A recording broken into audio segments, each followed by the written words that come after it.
Its victory is at hand!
Welcome to Comic Book Creation Live.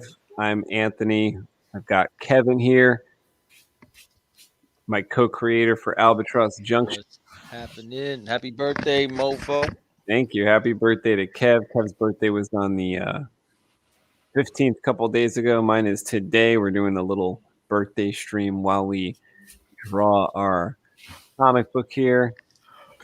So I am on page 37 of Albatross Junction. Issue number 1 is 40 pages long, I think 44. And Kevin's issue number 2 is like 20-something pages long. Totals like 66 pages. That's all in volume 1, which is on Indiegogo right now. And I'll put the link in the description. You could see the campaign right here. There's some different tiers you could check out. You could check out the trailer. My friend Matthew voiced the trailer. He's just preparing for the show right now. And we'll have a few surprises tonight. Got a few people coming in here.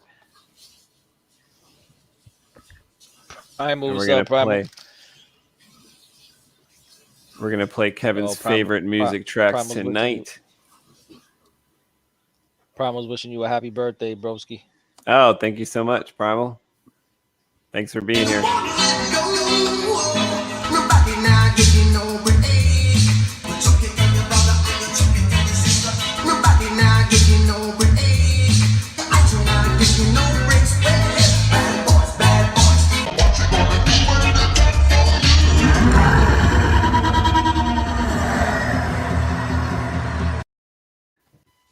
Primal is here supporting on a day, new comic book day. And we're working on our new comic right now. Yeah, my connection is shoddy, man. Really? I could hear you okay. You can't hear me well? Yeah, it just keeps coming in and out.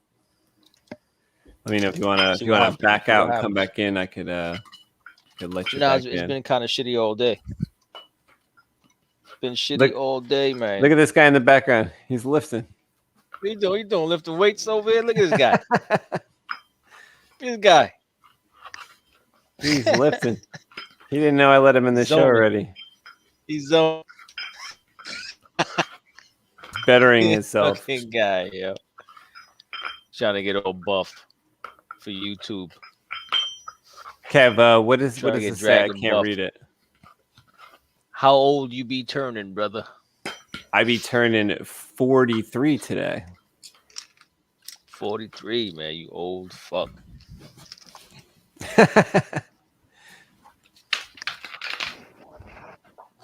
Well, make sure he knows when he's in the show because maybe he doesn't know. Yeah, he's in. You don't want to start whacking off. You know what I'm saying?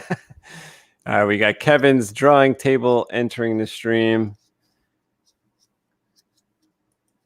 I turned 43 today. Let's see. Let me pull in Kevin's favorite tunes here. Got to get Kevin's favorite tunes. Yeah, that last one was sick.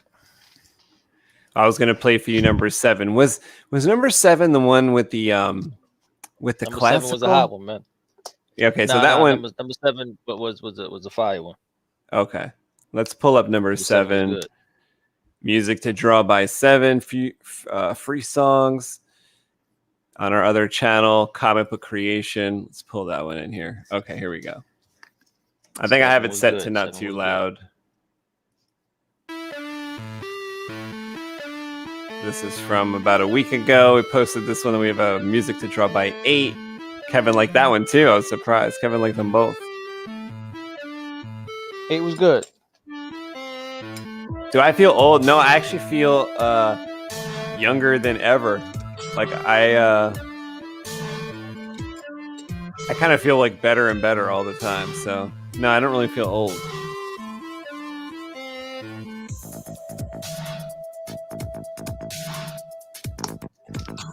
He feels old.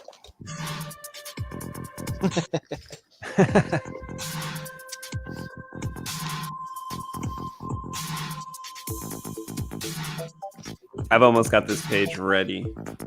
I think I can wrap this up and move on to the next one tonight. Where's my glove? Always missing the glove.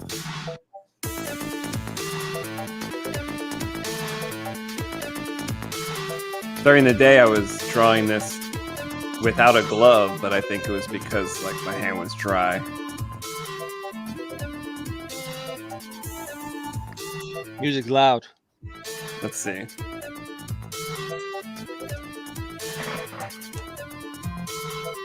What the fuck you did today, man?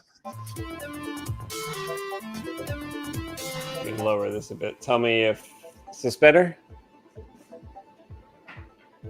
Oh, I think it could be like a notch louder, just a tiny bit. Here.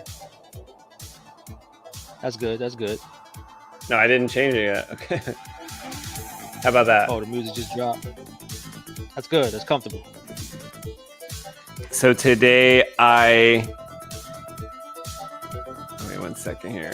I think I think there is a special guest in the back room. Let me find my mouse on my silly screen here. Almost there.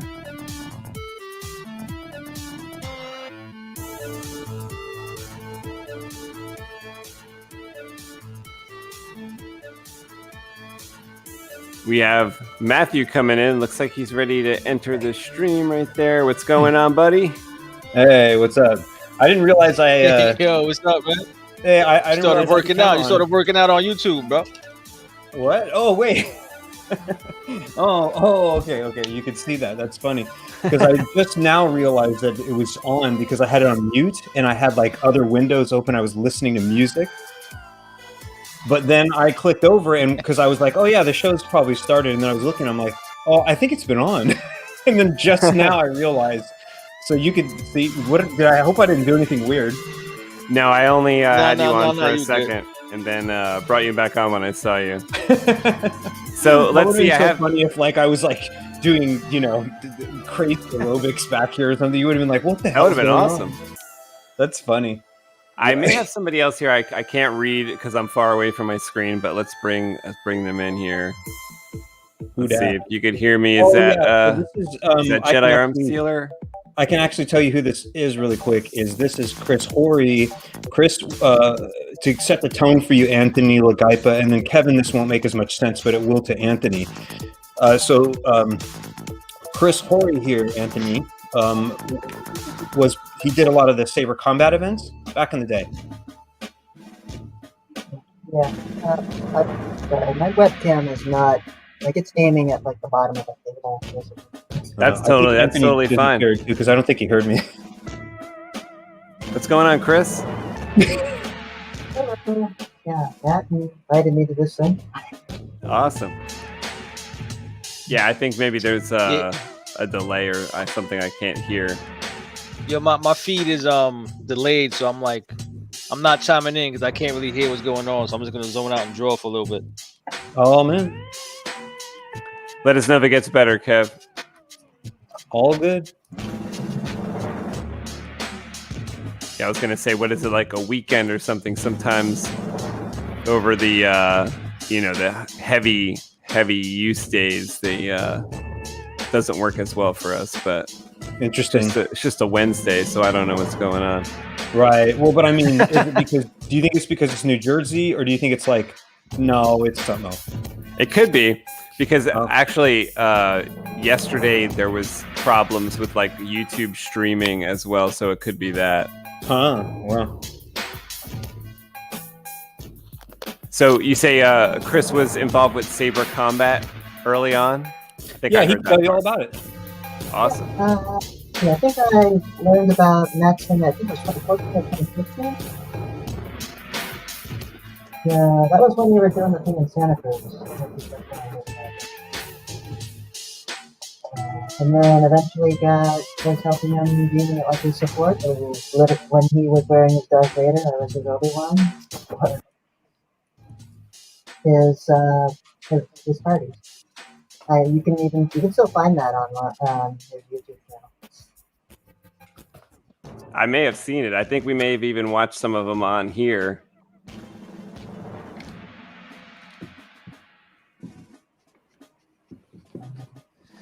Let's see, and then he moved down south. I became a Mandalorian merc. So I'm part of that customer group. Let's see if this does anything. This is still just going back.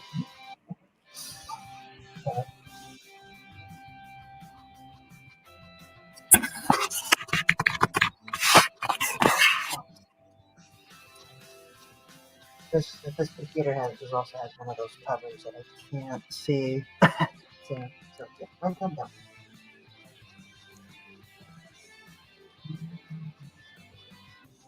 I think I've seen this drawing before, right, Kev? This egg cracking open. Yeah, you may have seen the pencils.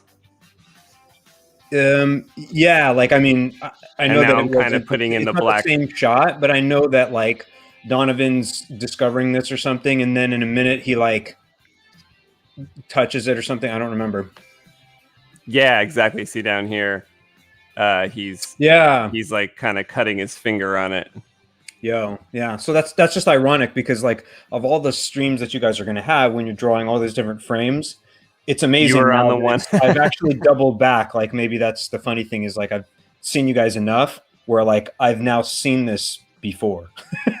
You recognize this art. Well, and I don't think I've ever seen it since. And I think the last time I saw this was probably in September or I don't know.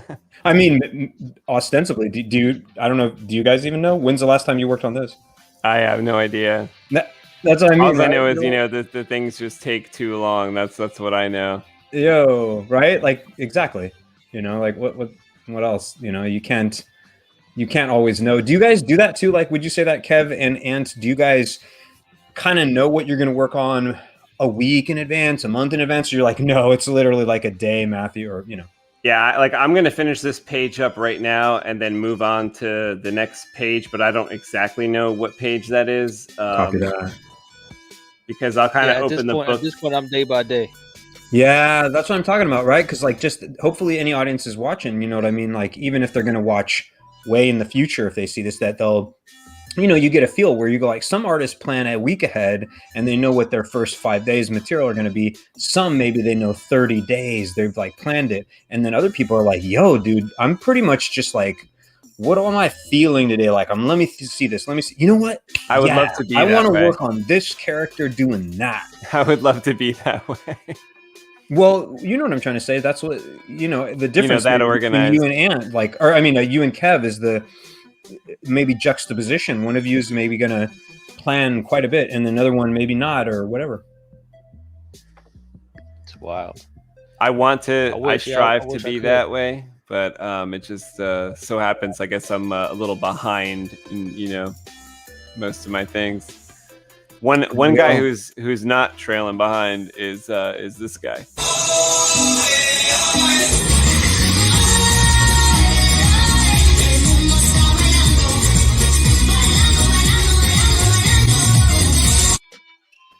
Elando.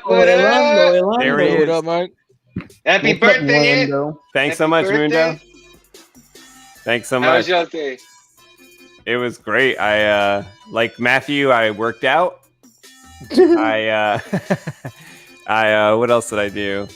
I ate a good dinner. I had I worked on this page actually first thing in the morning when I woke up. Then I worked out. Then I had some dinner. Then a friend came over. John, Kev, my friend John came over. Nice. He just left, and Danny was here. We ate dinner.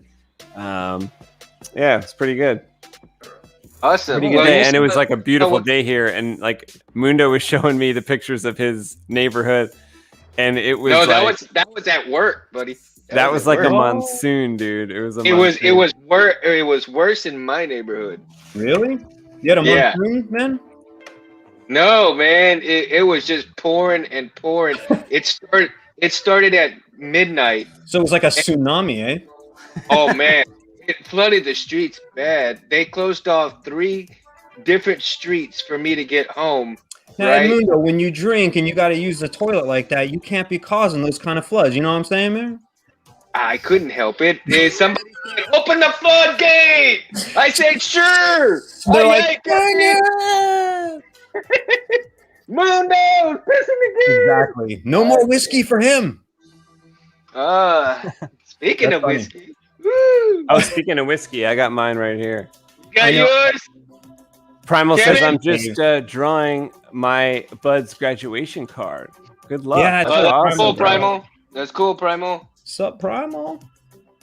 Felicia Marie is here. Thanks for being here. She says Hey, happy Felicia, birthday, Space. how you doing, Thank girl? you. Yo. And Felicia was here a couple days ago. We celebrated Kevin's birthday a little bit, but I figured we could all, Hell yeah. or whoever's comfortable with having a drink tonight, we could all celebrate May yeah. birthdays, celebrate Kevin's birthday, celebrate my birthday. Anybody that's got a birthday in May. Mundo's got a birthday in February.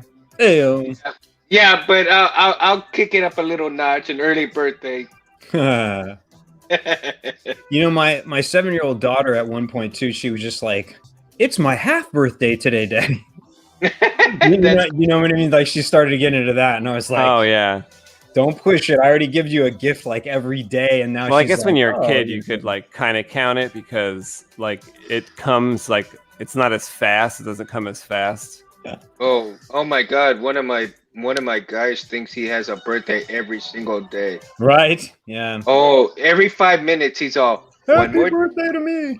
one more day, my birthday, one more day. And you're like, what? The lottery? It's like, no, my birthday. Oh, like I wish. That must be tough too, right? When their minds are in that position, you know. Yeah, it gets kind of frustrating sometimes, but at the same time, at the same time though, you feel like a little remorse for him because it's like Of course. that whole gear just keeps going over the same button. It keeps being pushed over and over and over again, and they can't move to the next thought. I completely understand, and I'm aware. Like again, the thing of, I feel like when we think of things like comprehension and communication, like here's what I look at, Edmundo, is that even if you have these people who were, of course, trying to help because their comprehension is so low, and so that's like the folks that you work with, but it's like think about when you try to convey an idea to someone else, and all of us, all of us, like with the comic books, like with what I'm doing with Diamond Dragons, but think about how hard it can be sometimes when you're communicating the idea pretty darn well and they just don't get it. Like even when it's someone who's smart, like, think about how hard it would be for Anthony to, if we said, you can't look at the picture, Anthony, in words, describe absolutely everything that's on the page right now. Yeah. you'd be like, damn, where do I start? Right? I'm pretty sure. Yeah. Communication's very, very difficult, you know?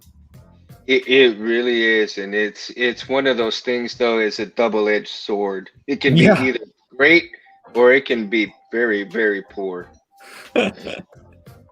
And I love the fact though sometimes because when that guy gets into that state of mind, I love the fact that I can actually get him out of that gear by providing something that he likes. A Like if different input.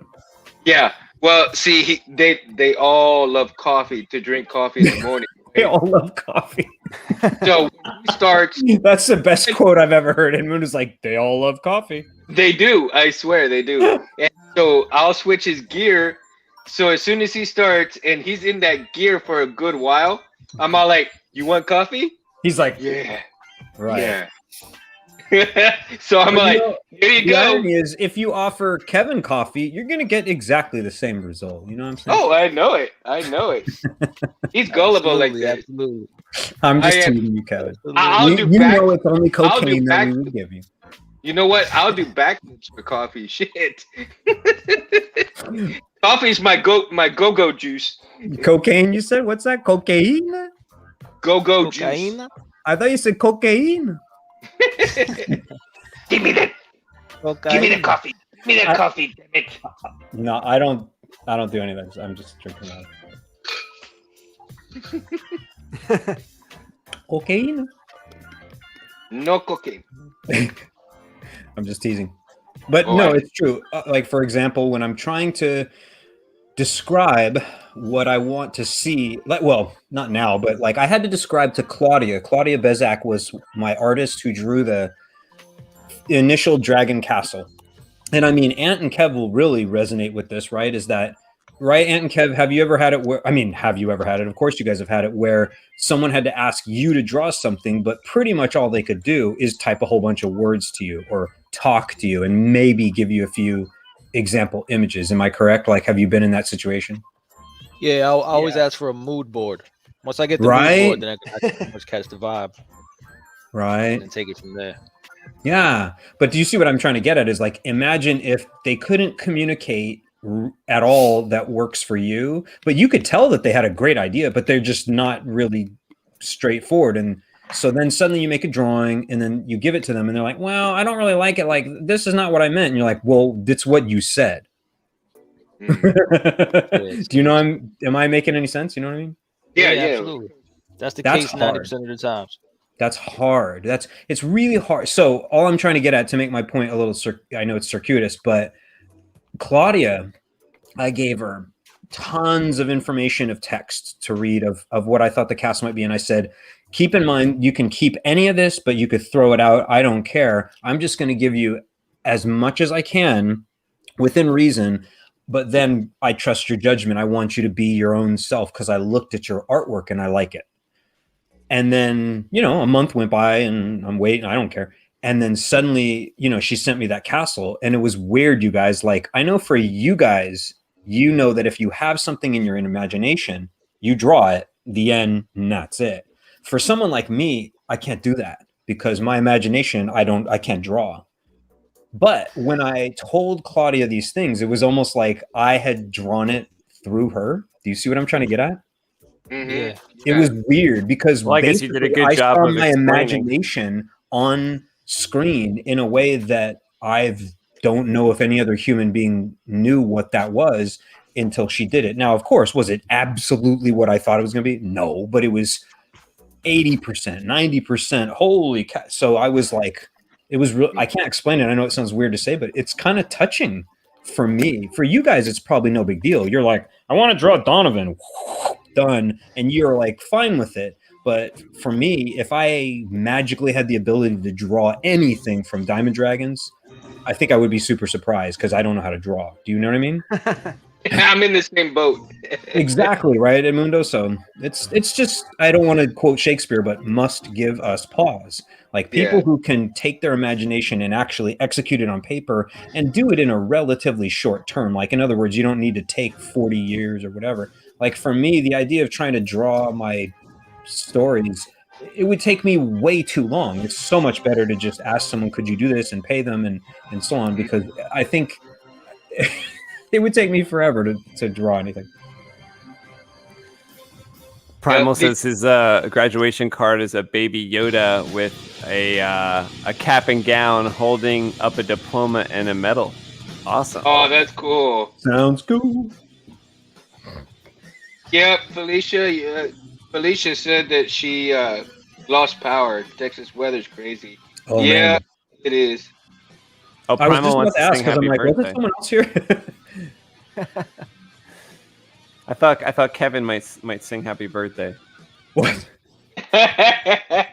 Oh no, Felicia says, dude, I lost power. Texas weather's crazy. She Oh. said that. Yeah, that's what I Is there an just echo said. here? Right, Edmundo was like, "Yo, Mundo, so you got that same weather?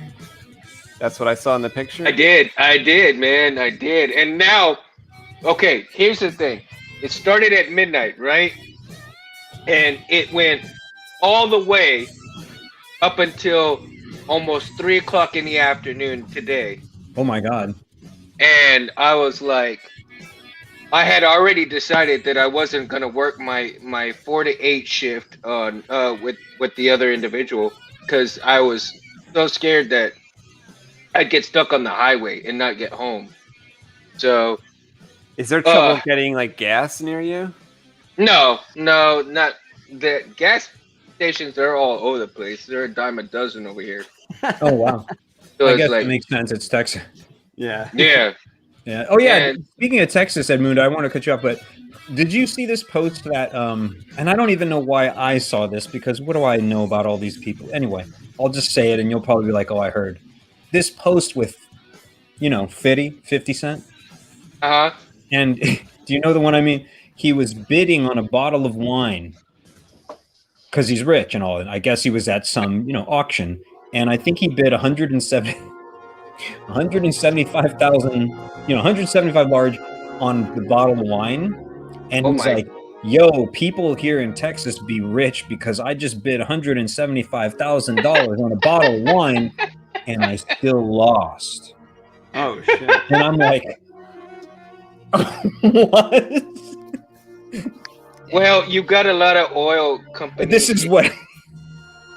you got a lot of oil tycoons around here. Yeah, but this is what he was.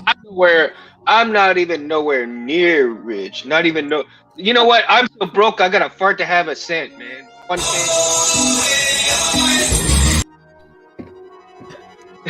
That'll be edited out later. No, I'm just kidding. Not because this is live, man. That was good. And it's funny though. I mean, it's crazy around here, but I love Texas so much. I mean, it is who it is. I'm a good old country boy. I'll take Yeah. what I can.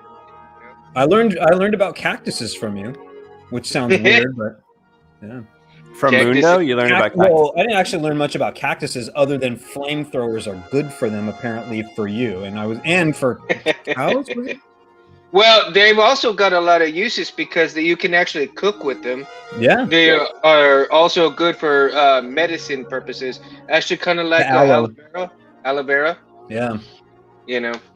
So there's a lot of uses from cactus that not a whole lot of people are aware of.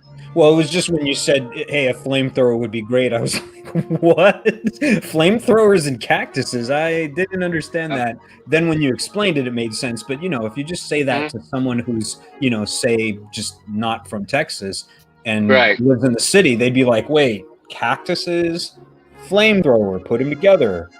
They wouldn't, right? It sounds non sequitur. Yeah, it does. It does. So what's the deal with it? Like, what do you do? Shoot it? Didn't Anthony not hear the story? I guess not. He probably didn't. Yeah. Oh. Well, tell him, Edmundo. He wants to know. Okay. When I was talking, It's his to birthday. Pat, You have to do it. and I was I know, right? I need to indulge him.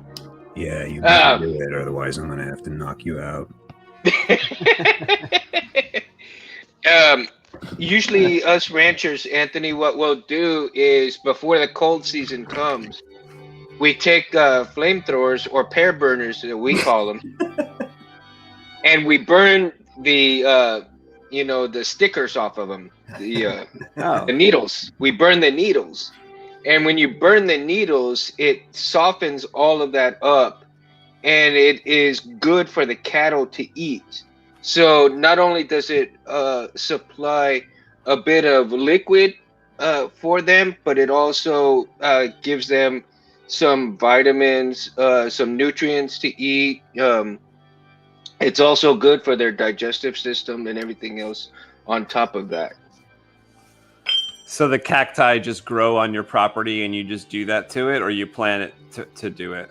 No. They just grow all over the damn place. Sometimes you gotta cut them, and, but it like I said, well, that's why we get bulldozer work and stuff like that to clear roads and stuff. But the cactus doesn't get too crazy. But if it does, then that's when we. But when it right before the cold comes around, that's what we try to do to give a little bit of extra food for the cattle.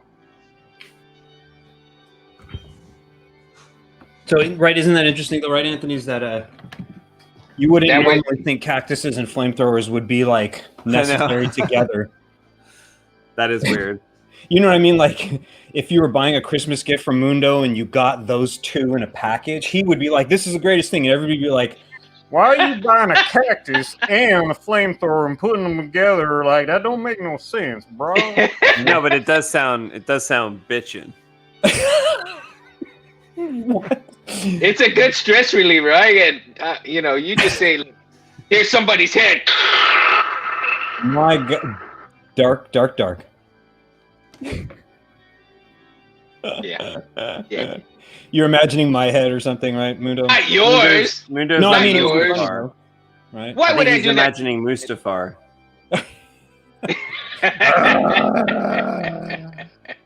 You are the chosen one. You are my brother, right? Again, I loved you. You know nothing, Jon Snow. Everybody's like, "Wrong series, idiot." I'm like, "Thanks, I wasn't aware of it." What was that? I was trying to think of that other quote from that other movie. Damn. Oh, that's Back to the Future. Yeah. Yeah. This one tells you where you're going. This one tells you where you are. This one tells you where you were. Here, I'll show you how it works. Thelma, I thought you were over at the Brown Derby. No, Oh my God. that's not the one I wanted. I wanted this one. In here, we pour whiskey.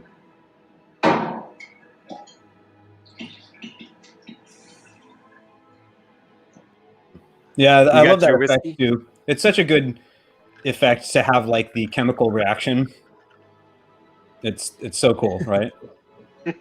Why is No, that? it's true. Like is when that they use legit? dry ice, to make it look like Oh. steam or acid, right? You just put your hand Yeah. on something and it goes. It's just there's no sound, and the actor's just going ah. Later they add the, Yeah. pretty cool. What he must have had for that one particular shot. He must have had to have Well, like wait, which one? You mean pouring the whiskey? pouring the whiskey. So Mhm. he must have had like a drop of water with a little small patch of dry ice on the bar. So when it hit it, that's when it did that little wisp of smoke. Well, Mundo, yeah, I mean, you don't want to overcomplicate it. Like it might be many things, but you're right. It's probably really simple. It's just chemistry. Yeah. That's it. Yeah. Yeah. Yeah, It well, could be anything because A drop of water and a little piece of dry ice. well, and that's- that's the thing is like it doesn't even necessarily have to be dry ice. It could just be a simple chemical reaction where they're like, we're gonna pepper the bar already, like you kind of said, like in a little not a pool, but like they'll just paint, or something, a chemical in there, and it's just like he's like, set it down right there. When it overflows, as soon as that liquid touched that liquid, you're going to get a little bit of steam-looking stuff for the camera, but it's not toxic to the actors because you don't want that. No, And then- that would be a liability right there. Well, and who knows? Maybe they said, is the bar in a restaurant that or a place that we rented out because it's an old saloon for that time, or they're like, no, it's a set. Don't worry, you can ruin the wood. Doesn't matter. Yeah. So it's like all those different things. Like people never think about that with vehicles in movies. Like people don't realize that. Like even for Back to the Future, there was so many cars used. Right. What did Can you they imagine use? having to have that many DeLoreans, or at Like least what, 15 or something like that? I don't know. We can put at least, if it was more than 4, it must have been slightly. Imagine doing that. Imagine being on a movie set and you're like, we need this car, and they're like, you mean we need 10 of them? And they're like, yeah, that's right. We need 10 Ferraris. Go get them. Oh, okay. I think that's what they did for the Dukes of Hazzard. They used like 10 cars just for the Journal Elite. I'm sure. Yeah. That's funny you mentioned that. Man, I haven't heard about that show in so long, but yeah, such a classic, but very antiquated now, and sort of, hard for people to swallow because of the whole Confederate flag thing or whatever. Yeah. Everybody going overboard with certain things. Well, it's hard because when you crucify the past, it's so easy to look at it from the eyes of where you are because you're there, and not from the eyes of, like, look at back in the day with, I'm sure you are aware of this, right, Edmundo, with lobotomies that they used to do on the brain. Yeah. Understanding mental conditions and situations and this kind of. But anyway, there was a point where lobotomies seemed like the right thing to do. Why? They still are in some cases. Like, for instance, like there's some cases that I heard, like it's real easy to do a lobotomy, make it an easy fix. It's a real easy fix. It's an easy fucking fix. I was wondering where you were going with that, because that was good, Ant. That was good right there. Right, good timing. You got me. Good timing. You're like, why do you think lobotomies are good? Well, for a minute, I thought you were half serious, and I was like, no, it's his birthday, but... Come on, we got to give it to Ant. It is his birthday. I know. Actually, man. in our Albatross world, related to Kev too. Happy birthday to y'all. Thank you. Y'all. In our Albatross world, like you probably heard us say that some people get lobotomies so that they could like kill other people, because then the killing factor of the hemobites won't take effect if that part of your brain is like removed or damaged about killing other people. No, that's cool. Like I didn't know that, but now I do, and I mean, I feel like it was a question that I wanted to ask tonight. That's how I'll be able to kill people in Albatross. Yeah, you're looking to kill somebody in Albatross tonight? Yeah. No, it's just like, I was like, that's cool to learn that people get lobotomy. Like, that should be one of your key marketing lines. Like, it should be like, Albatross Junction, a lot of people get lobotomies. And they And want everybody be like, what? Okay, I gotta read it. And they're happy to have them. That's the thing. They are proud of their lobotomy. That's why they come to El Mundo's. That's why they come to El Mundo's. Oh, snap! It's El Mundo.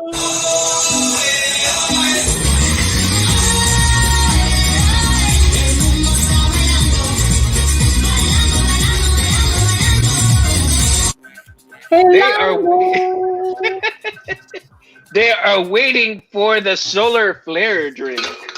Before we go any further, solar flare. Before we go any further, I have to represent. Ooh. Represent. Nice. Oh, there it is. See, represent. You can get your stuff. I love it. Yeah, sideways. That's all right. No, it's all right. It's okay. I love it. I gotta do it all kinds of ways, man. Yeah. Upside down, sideways, left, right, you name it. I'm gonna do it. Hey, that's the way. Absolutely. So, Anthony, I just wanted to at least quickly say again, happy birthday. But I was gonna say, have you ever do you know this guy here? This guy, Chris.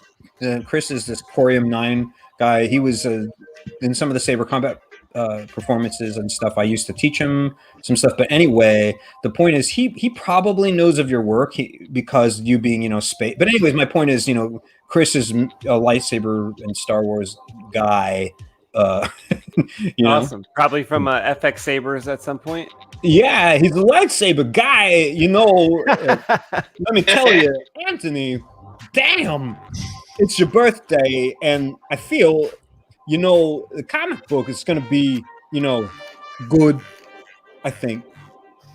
Good to meet you, Chris. That's awesome. Yeah, we definitely share the lightsaber hobby for sure. I'm like 100% in. Kevin knows that. Ever since they introduced me to it, I couldn't get out of it. And Matthew here's big reason why I was watching all his videos.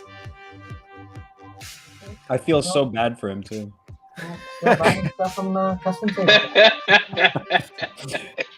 I warped his mind, and now look what happened. Yeah. Well, I mean, yeah, that one time I dressed up as Boba Fett, and now I'm a freaking full-on Mandalorian. Well, it's funny you mention that story, Chris, because I still have an experience that I would love to share on here, but I don't want to embarrass Chris too much. It was the funniest thing. We did this one event, and this was before we were able to get Chris into a legitimate Boba Fett thing, because I had a client who asked for an event, and she needed it like within a month.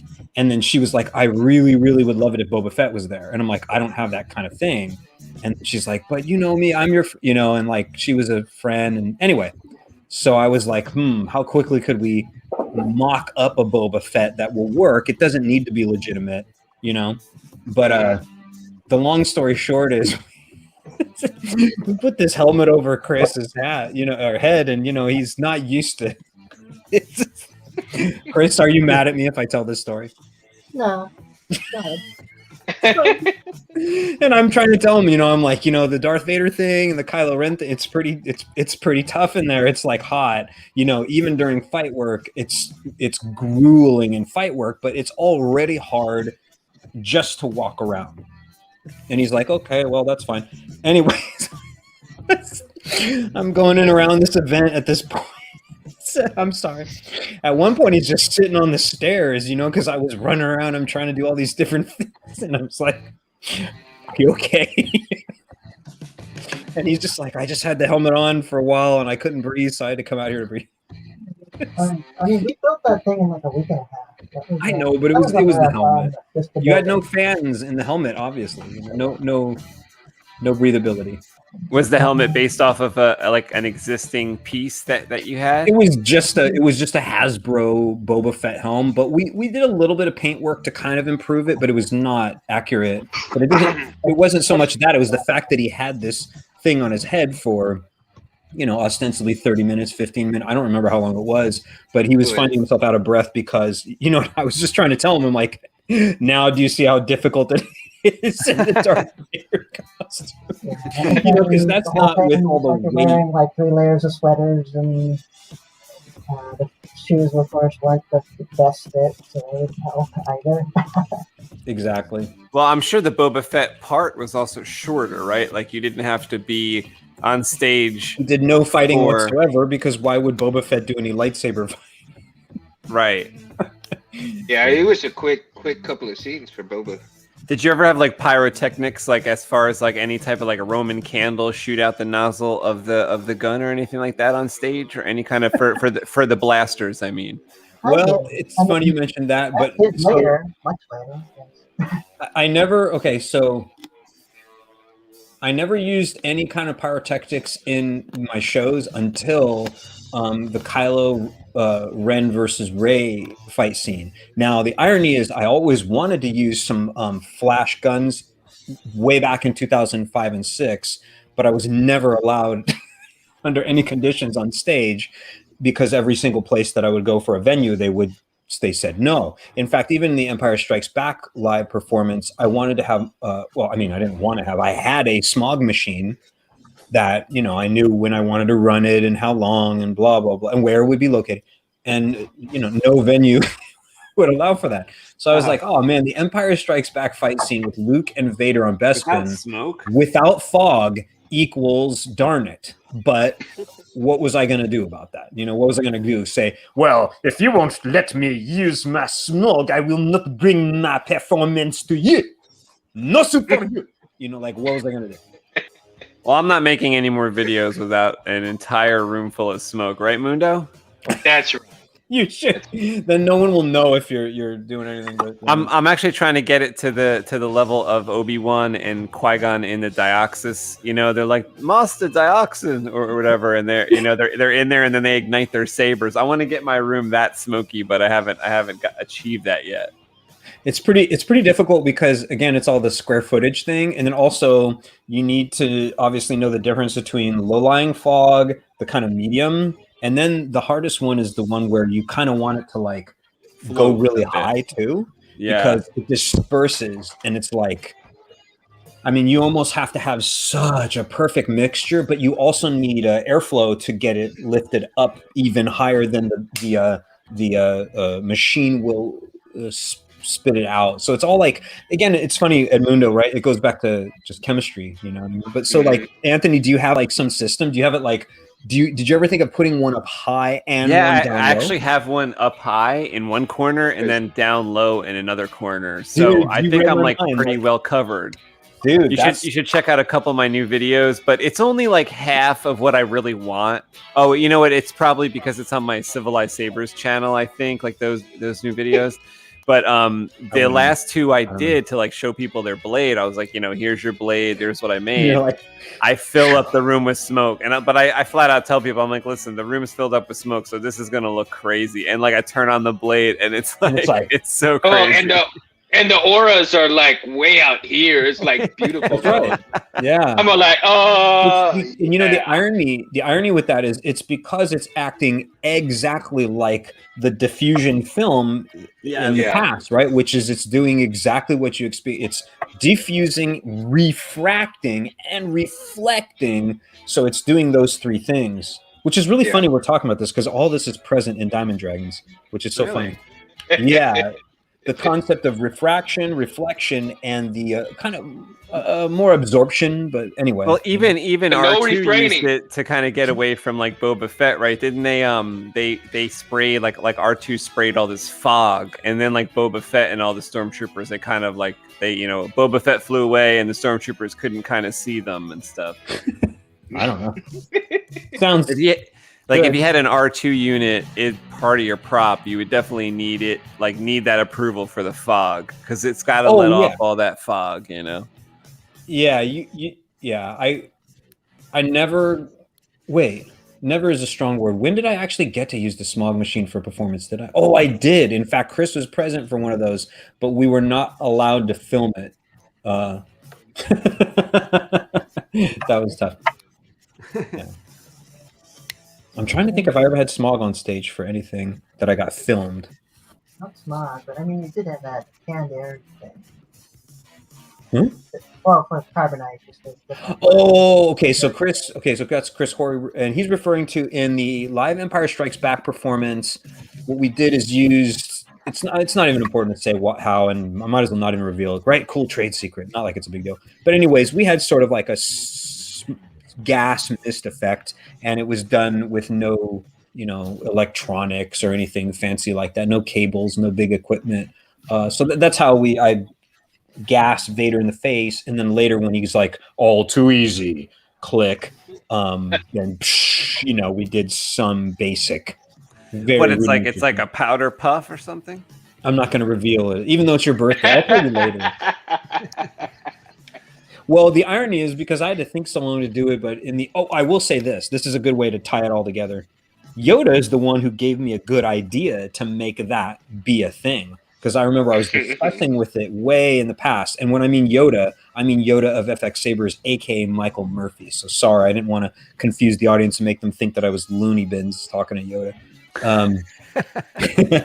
Well, because Anthony would know, since he's that's funny. Like when I hear especially Matthew say Yoda, I just immediately think Michael Murphy. I don't think of the little green guy. Yeah. Well, he is kind of a little green guy.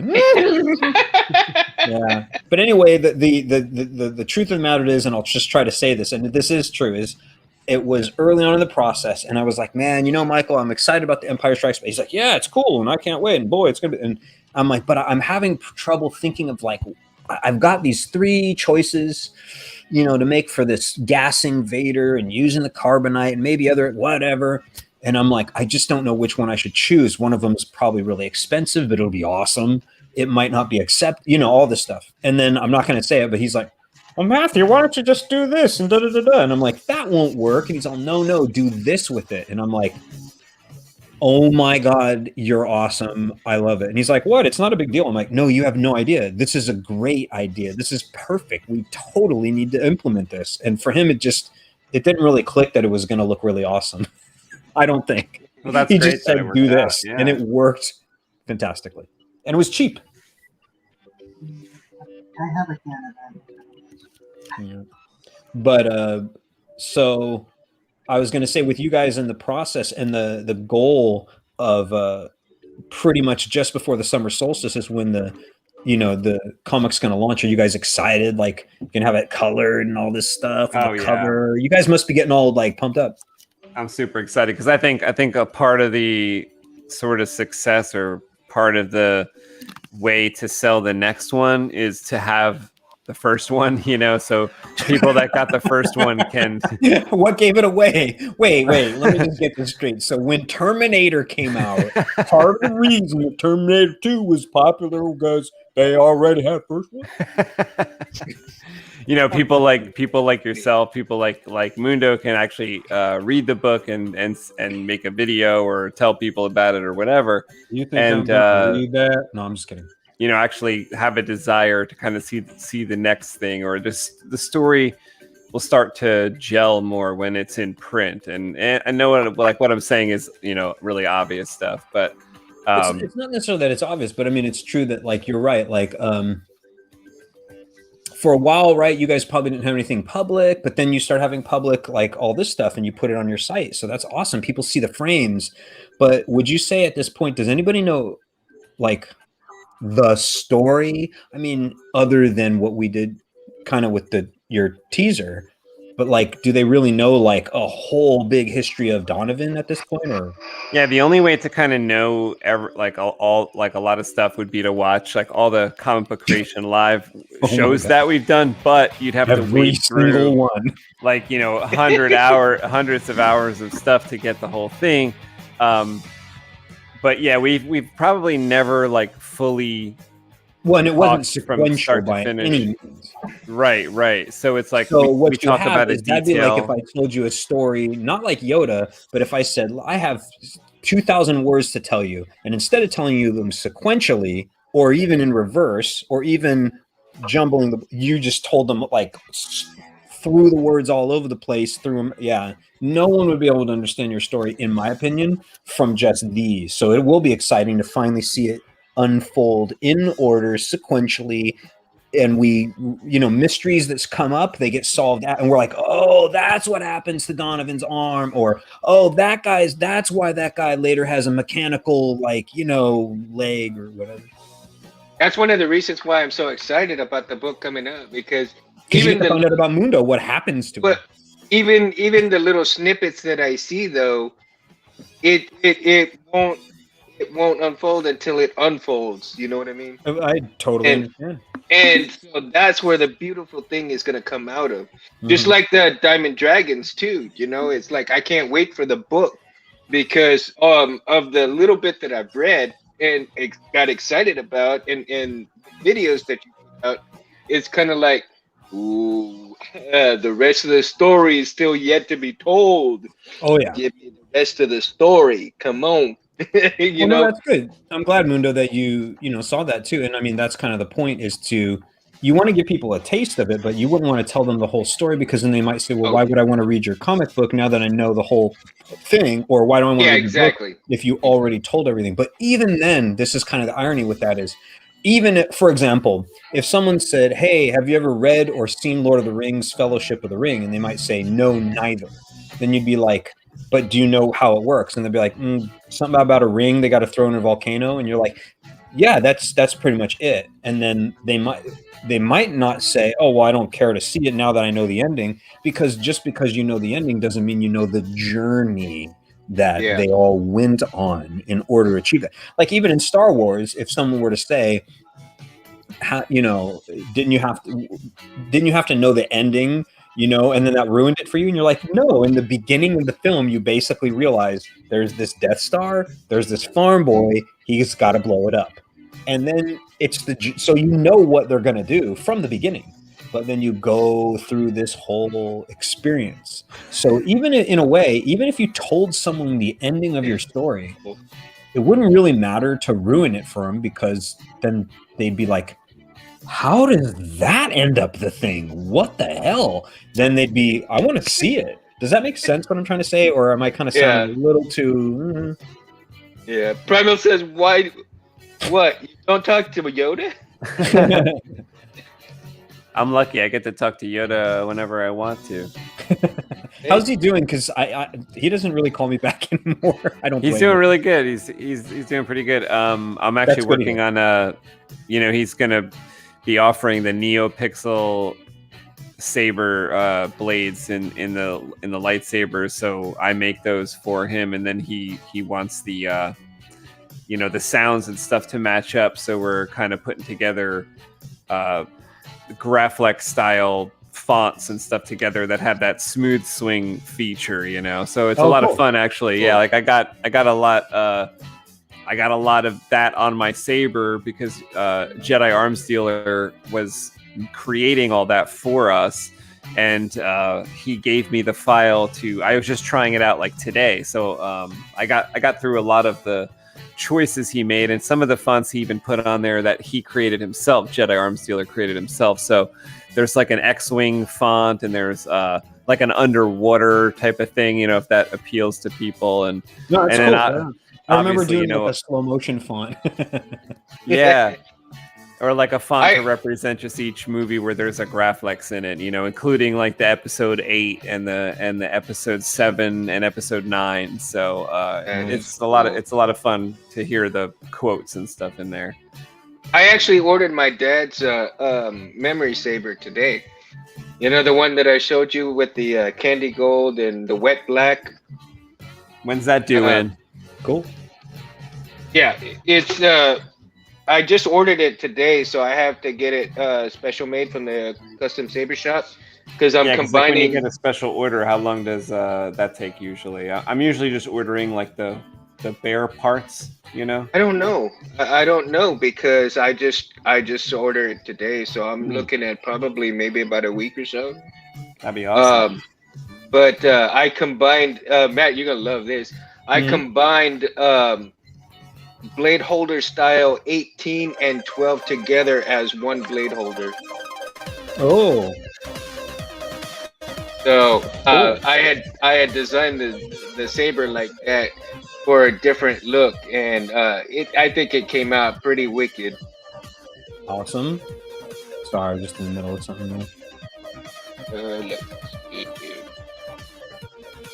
Elation is primer. Sorry, I was on. Perinium. I gotta go. Incidentally, do exercise with lightsabers. Happy birthday. Good to talk with you in a while, Matt. Where do you see that? It was on the chat. In the chat part. Oh, okay. Thanks, Chris. Thanks for being here. Thanks for celebrating with us. We'll talk to you again soon. Definitely come back on. Yeah, he's in the he said in the private chat he's got to go. Yeah. All good. Yeah, thanks for joining in. Thank you.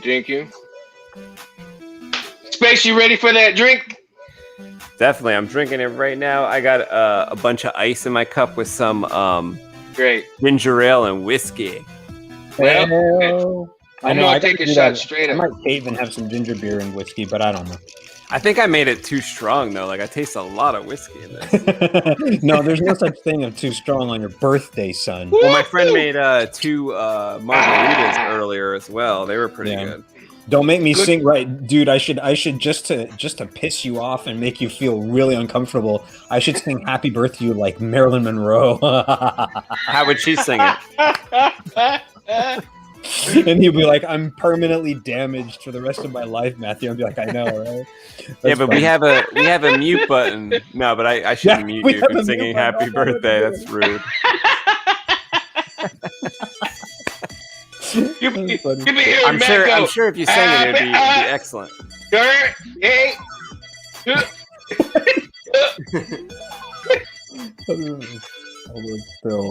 That's what happened if Kevin would sing it tonight. He's his internet's fucked up tonight. That's Kevin's on fire, man. Look at him going, right? He's in the zone. That's Right, the only Kev? place to be if you can, especially if like you got deadlines and stuff. Oh yeah.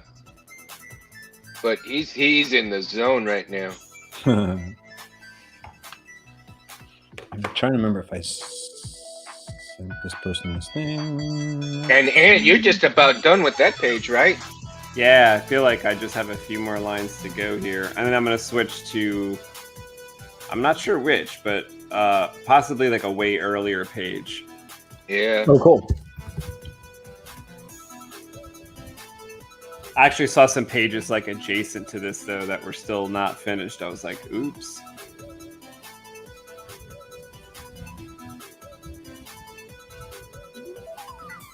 I gotta learn how to make some fonts, man. Damn.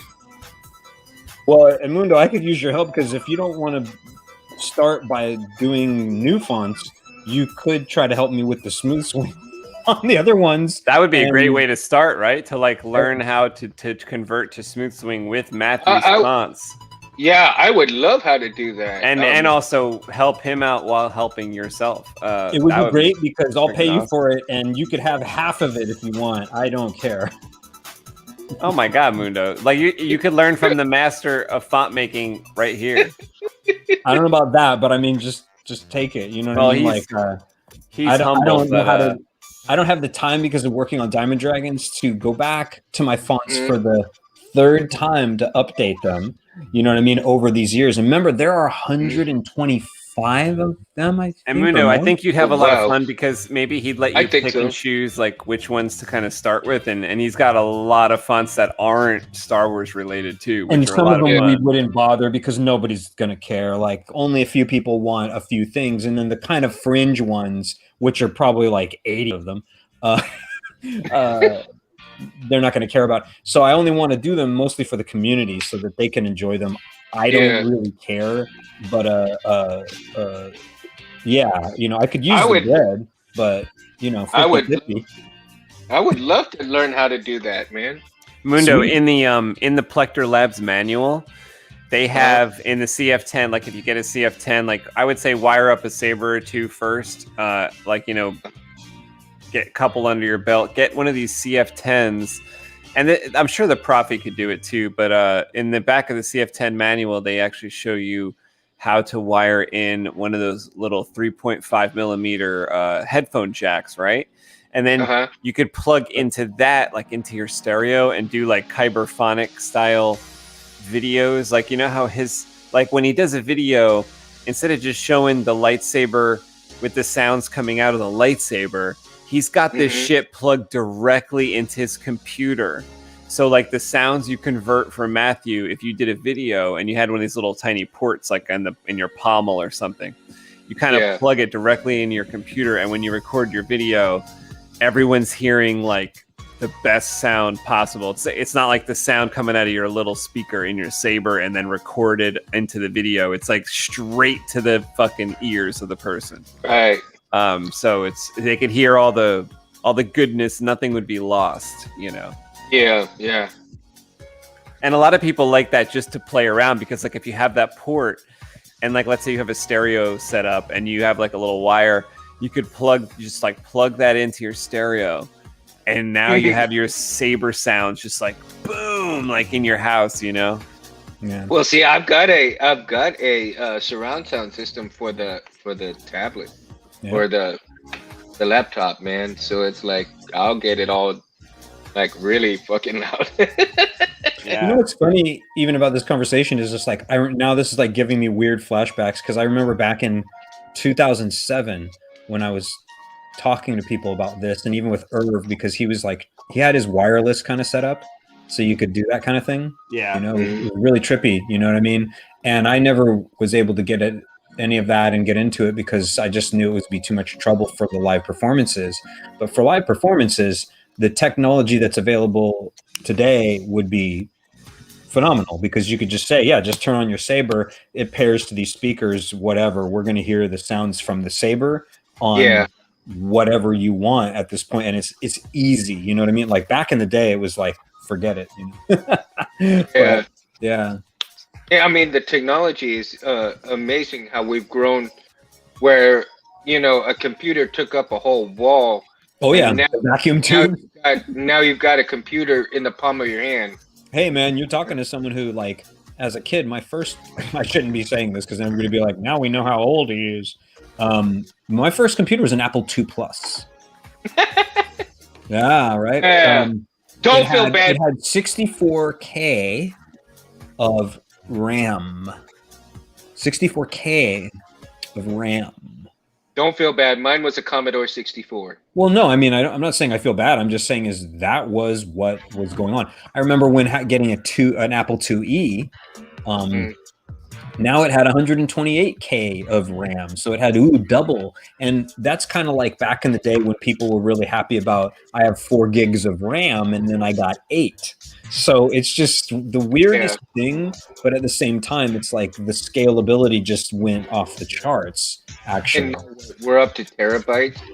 Oh, I think it's beyond terabytes now, but the point being is exactly. I remember, like, in college when my friend was like, I got a 100 megabyte drive. I was like, jeez, because most everybody had 20, 30, 40, but 100 was like 100 megabytes. You know, that's a lot. That's a lot of empty space. But nowadays, 100 megabytes might be a video. Well, the only people utilizing the 100 megabyte discs when they first came out was people like me and Kevin, like the graphic design type students. You would need that sometimes to store your project, because the project would be like, 90 megabytes or whatever. Yeah. But yeah, for like most people, I could see that it'd be like overkill when that came out, because if you're just storing documents, you only need like 10 megabytes. You don't need 100. Of course. It was great to have that. Otherwise, they would have told us. I think they would have said, "Oh no, you don't understand. I'm not just doing regular stuff." They're like, "I got to store. Like, I might need to get a second 100 meg drive." Like, they weren't that person. You know what I mean? Yeah. They were just rich. Like, I actually had some projects that didn't fit on the 100, and I was like, "Fuck, what do I do?" Wow. And like people were like, "Just transfer it from computer to computer." I was like, "Are you serious?" I know, right? Or you would have to like split it. You know, you'd be like, "I'll transfer some now, and then delete, and then transfer the other half." You might laugh at this, but for a while when I was still, and I kind of still am sometimes, depending on what's going on. But when I email my fonts in the past, and understand that this was only a few years ago, you couldn't email large files. Right. You know, you just couldn't, and some people are like, "Oh, come on, Matthew, that's ridiculous." I'm like, I know that it's now it's been a thing where it's fine, but there was definitely a time, and it was relatively recent, when you couldn't like send like a 60 meg email, But even trying to attach it in some way with a link was just kind of janky and difficult. And now it's like whatever. Like I'm if I need to drop a 300 meg file to Mundo, sure, it won't email it, but it'll provide him it's like whatever, it's done. And you're like, how is that done? This is amazing. Like, what happened? Like, I don't even know what happened. Like, I don't know how that happened, but it's awesome. Yeah, and that is good that's like a lot of those services are like free too. And automatic is the thing, right? It's not like, oh my God, like I can sit there and have a callback to, right? You guys remember when, you were trying to like share a video file way before YouTube? It wouldn't work. Half of the people would say it's all glitchy, like the video came out all like, and you're like, dang it, and did you use the right codec? And people are like, what the hell is a codec? And I'm like, I know, it's tough, I know. It's what they made Superman out of. What's that? Oh no, that was the codex.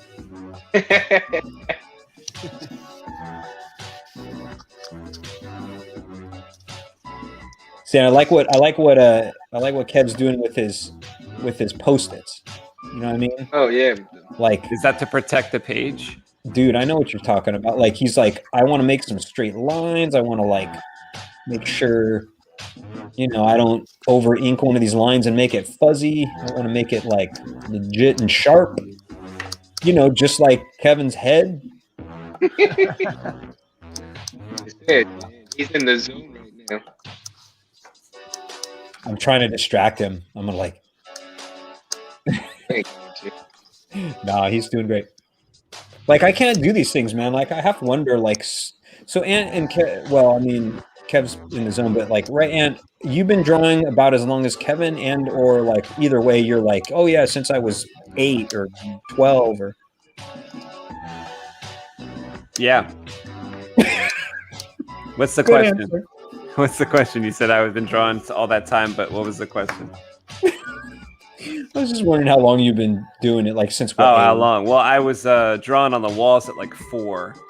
So my parents knew that, like, I guess I wanted to draw a lot. So I guess they started getting me like paper and stuff. So I stopped drawing on the wall. But I was drawing on the wall at like 3. Yeah, 3 and 4. Wow. So, because in my eyes, you know, from my perspective, I'm like, wow, that's really early. Like, I wouldn't know how to do that. Like, even Caitlin, I don't know if, you know, she was doing that. She likes to draw, and I'm trying to get her to write more, and, you know, I'm reading to her more. But yeah, she's 7. So, wow, 3 or 4. That's Yeah, well, because like my parents, like I think I was kind of like a little asshole because like they were telling me like don't draw on the wall, and I was like no. Like so they were like, oh, he's not stopping, because like also I think my mom said I was like talking kind of early too, and she kind of got freaked out. She's like, I was like way earlier than a year, and I was like telling her shit and telling her complete sentences, and she's like, what the fuck? I was kind of like a little jerk. I like that. On his birthday, he's like sitting here admitting to the Albatross Junction crew. He's like, I was kind of an asshole.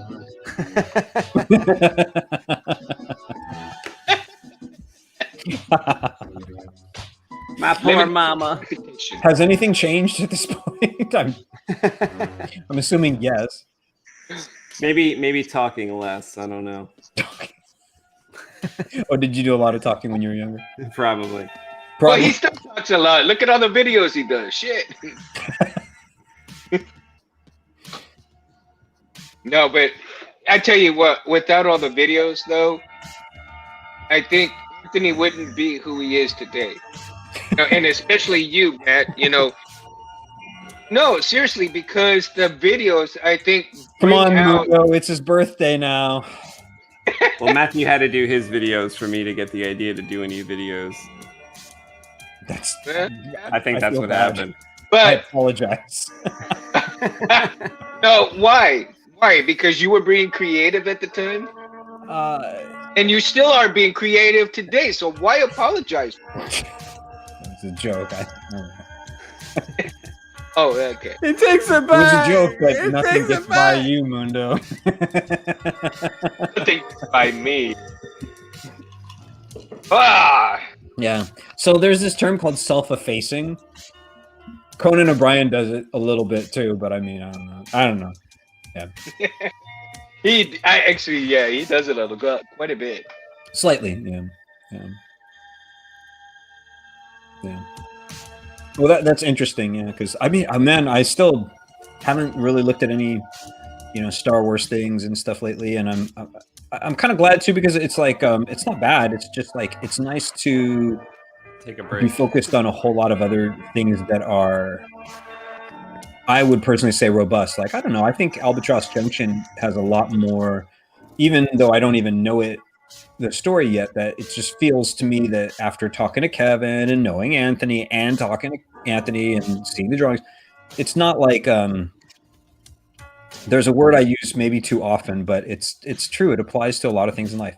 It's not banal, and it's not one-dimensional or even two-dimensional.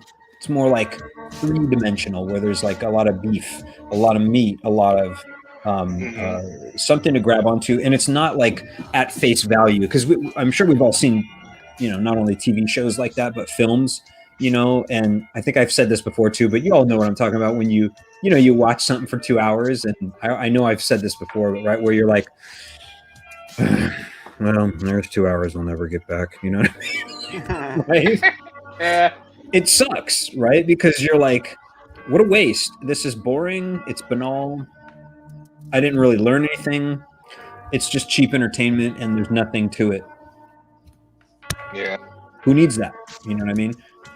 So I don't know if Kevin's in the zone, but I mean, what do you think, Anthony? Would you, if you had to classify Albatross Junction as being more like Sharknado or more like Alien or The Abyss or let me try to think, Star Wars, which would you say? Yeah, something like Alien or something where there's a lot of history, there's a lot of time frames you could jump to. When they would have a new Alien movie, sometimes it'd be 50 years later, and sometimes some of the same characters are involved. You have Bishop, and he's the clone, and he's still there, or a version of him. You have like Ripley, who went to sleep for 45 years, so she's there, and so it's kind of like that, where I would say it's deeper, because there's at any point in time in or around our story, you could like step in and see some interesting story, like plot lines going down, interesting things happening. Yeah, I'm glad you said that too, because I think that's very important too, that a lot of the really good directors will say, if you can, I think even Spielberg almost can be quoted on this kind of thing, that he likes to like just flip open to a scene if he's given like a screenplay to read or whatever, and he's like, it should be like engaging, what I mean? I love and that he's idea. like, and he's like, now of course, if you get stuck in a scene that is like exposition, where you're like, oh, you just happen to pick this one scene where this is kind of an important character moment where you need to know about these characters, and you do, but you wouldn't if you just open to this particular, you just wouldn't. So that's okay. But most of the time, you want to be able to flip to something and be like, you watched a scene. And here's why I think that's extremely important. How many times have you guys seen this, where you'll see someone will post on YouTube a famous scene, only one, from some film? Well, if you look up a scene, that's when I find those. Like, I'm looking for this scene, Exactly. I type it in, and it's there. Like, people have put those clips up, like, for every fucking scene. Like, if you look up like Spider-Man dancing on the street, like, you'll get that scene from Spider-Man 3. But what I mean to say is, like, especially when it's the dramatic ones, or it's a scene, doesn't it feel like it has, like the whole story is supposed to, a beginning, middle, and end all of its own, right? Yeah. And in that case, then it's going to be engaging, because it's almost like, and I mean, this is how I feel about it. I don't know if you guys agree, but like almost every scene is kind of like its own, not movie, but kind of, it's I would say like what you described is like an issue for us, has like a beginning, middle, and an end, but it's part of this larger story that's like a continuing story. Yeah. But you know what I mean, is that if you pick a scene and you read it, or you in your case read it and watch and absorb it, it's going to be engaging, because you're going to pick up these details and be like, oh, okay, I see, this guy's trying to kill this guy, but this guy doesn't want to fight him, but the other guy does, and then this and this, and oh, he wants he wants this weird device. What's the device for? Whoa, you know what I mean? Like, it's for homogenating milk, in case you wanted to know. Hey, in the private chat, Jedi Arm Dealer goes, Master Windu! Oh, he's here. Let's see him. He is in the back room. It took me my whole life, but I'm gonna die a winner.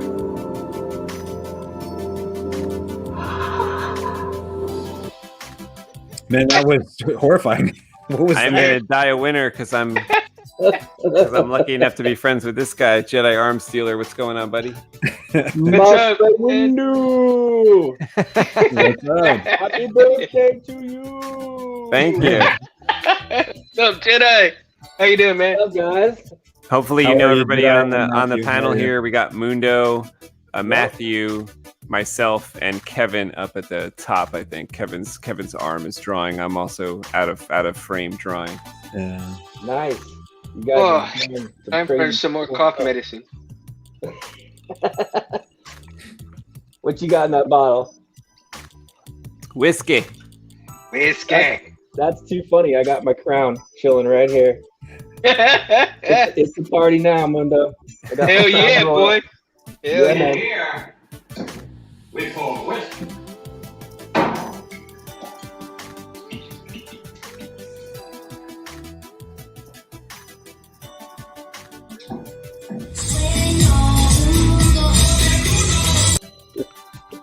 Nice. Mundo's always got his whiskey near him. Mundo's always got 3 things near him. He's got a comic book, his whiskey, and a gun. So don't fuck with Mundo. Hey, you left something out. You left something out. Unless you got a saber? Oh, yeah, the saber. I have the solo killer in this closet behind me. So there you go. I haven't turned on the solo killer since I think it's been like 2 years or something. Does it have a kill key in it? It's probably still good. Does it have a kill key in it? You asked Nova Star if it has a kill key in it. That was good, Matt. That was real good. Why? Good for what? Nothing. That's funny. You know what's weird is at one point Google reapproached me in 2020 and they wanted me to do a May the 4th event, not for 2021 but 2020, and I was like, oh, that's cool. And then it fell apart on the day of it, and I was like, oh, what? Are you serious? No, I'm just making it up for fun. I know you're. Come on. Yeah, but it was weird, and then I don't know, but I was like, oh man, because it would have been kind of cool to go back to that, especially during the pandemic. But they just disappeared off the face of the map and didn't respond anymore. So, I'd probably pissed them off in some way. I have no idea. I don't know. Well, they had no more audience. Google sent everybody home. Yes, that's what happened. Yeah, I wonder if the Jedi, can they transmit COVID? Yeah. Use the Force. Right by the Force. Too many midi-chlorians, not possible. Oh, right. Yeah, don't get us started, right? Yeah, right. Matthew, I'm going to ask you a technical question. No. What audio programs were your favorite, or are your favorite? You're doing fonts and stuff. It's all on the video channels at this point. Like it's kind of, I don't mean to be weird, but it's just like, for me, it's kind of like, it's old news now, but like I still to this day, in terms of working with sound and manipulating it and whatever, like I'm doing these video edits right now, so I'm still having to, adjust volume levels and mix stuff and put little things in or whatever. But anyway, I still use Gold Wave is one of the things that I use, but I've used it since I was in college, and I don't mean the exact same version. Yeah. But I mean, it's just funny for me to think that way back when I was in college, I had this old version of Gold Wave, and then I just kept going. And then finally, I don't know exactly when, or if maybe they're still updating it, but like, it seemed like there weren't going to be any other updates. Anyways, it's a long story, right? And then there's like Audacity, and then there's like other ways that I'll record sound on my own, kind of like not unlike this microphone. And then there's other old weird microphones that they're so old, but it doesn't matter. Like, yeah, like it was always a thing, to try to like work on all of it. After a while too, you have to multiply it to 125 sound fonts, and each of them have about, what is it? Well, Anthony, it's probably more now, right? But it was about 60 when I kind of was like, okay, I don't think I should do this anymore. Like, it's too complicated. Yeah, it hurts. Well, it's because what people don't think of is this. They're like, well, why did someone want to stop? Like, don't you want to make more money? And what about all this? And I'm like, to update my fonts now, it's like multiply that by 125. Yeah. It's a lot of work. So that's why I'm trying to employ Mundo, right? And be like, help me. Wait, how would you say it? Help me, Mundo One Kenobi. Help me, Mundo One Kenobi. Yeah, but how would I say it? How do you? They say Mundalorian. Come on. Mundalorian. The Mundalorian. Mundalorian is like the dark side of Mundo, though. Like, help me, Mundalorian. The whiskey help me, Obi-Wan Kenobi in Spanish. No, but I was telling Matt that I would love to learn how to make sound fonts and transfer them and update them. Well, we'll start with the zero crossing point, which is always a very interesting kind of no. Yeah. Yeah, no, I was just curious. So wasn't Goldwave the one that like was made by the very first Plector set of fonts back when they were raw files? Well, wait, slow down. So Goldwave was a program that was not made by Plector Labs in any way, shape, or form. Right. Goldwave was a program that was made by, I don't remember the name of the company. I should look it up right now because I could just go and click on it over here. Yeah, no, I meant wasn't Goldwave the one that used to make the .raw files? Oh, okay. So, Back okay, in the that's day? okay. How do I explain this then too? Because it's good to explain this to the audience too, because how much you do or do not know know about sound, maybe the audience doesn't. Raw is just one version of the way you could format sound, like WAV or even MP3. MP3 Right. being compressed and WAV is not compressed because you don't want a compression. Okay. Right. And why didn't you want compressed sound for that? Let's talk about that. Is that the boards were in a position where they wanted the direct sound. That's how Irv wanted to read the slices of the file. But if it's compressed, you have to go first. You go, hold on a second, engine of the board. I need to decode this. That's why they call them codecs.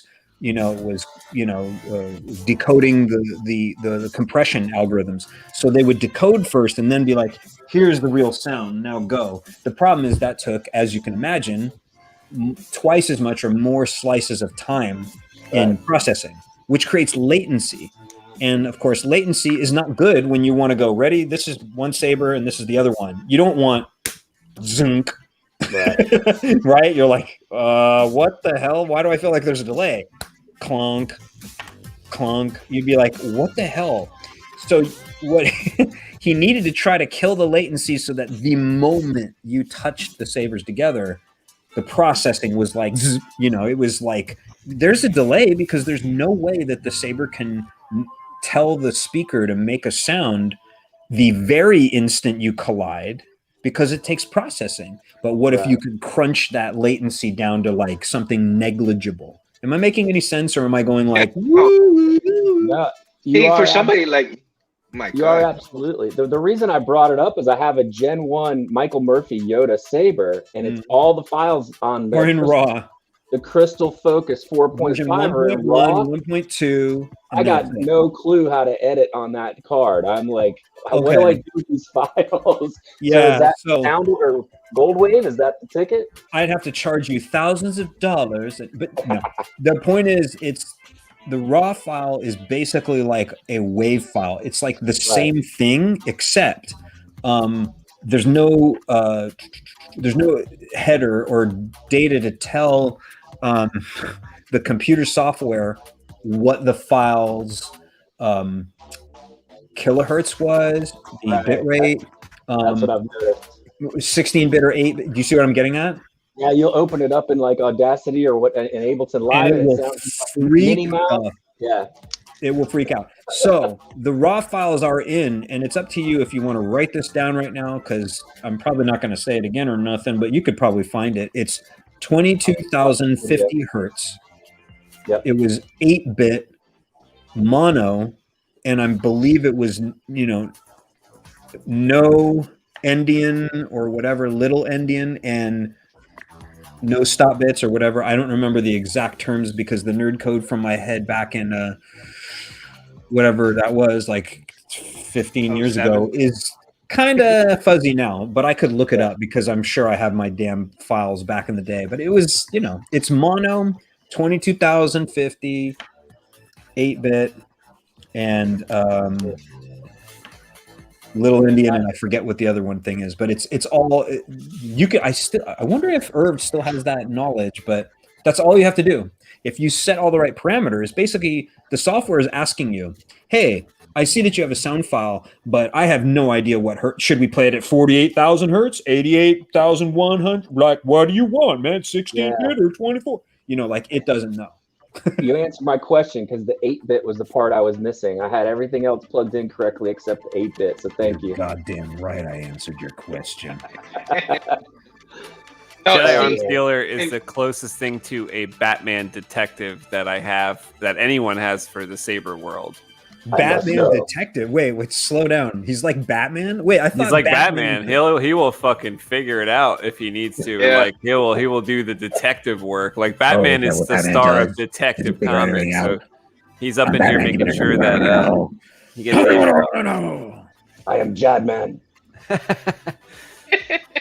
that info could come in handy because I have a Crystal Focus 3.0 that Michael Murphy gave me, or like there was one. I think I sent Matthew.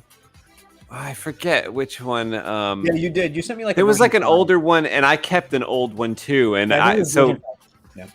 yeah. So I think I have an even older one. So maybe that knowledge will come in handy for me too when I try to utilize that. Well, here's the thing. If you need help, amazing. let me think. I probably still have the absolute masters of my old Novastar Sound Font CD compendiums, which I burned with LightScribe back in the day. I've got those discs. I bought them from you. So I've got okay, then one and just use two. those. Just get it off of those because it will be easy. Everything's That's solid true. for That's you. true. Yeah. I love LightScribe. LightScribe. I hated it. It was terrible. I loved it. Isn't that the one where you could burn images on the back of your CDs? That is correct. Yeah. I mean, still have that burner. Correct.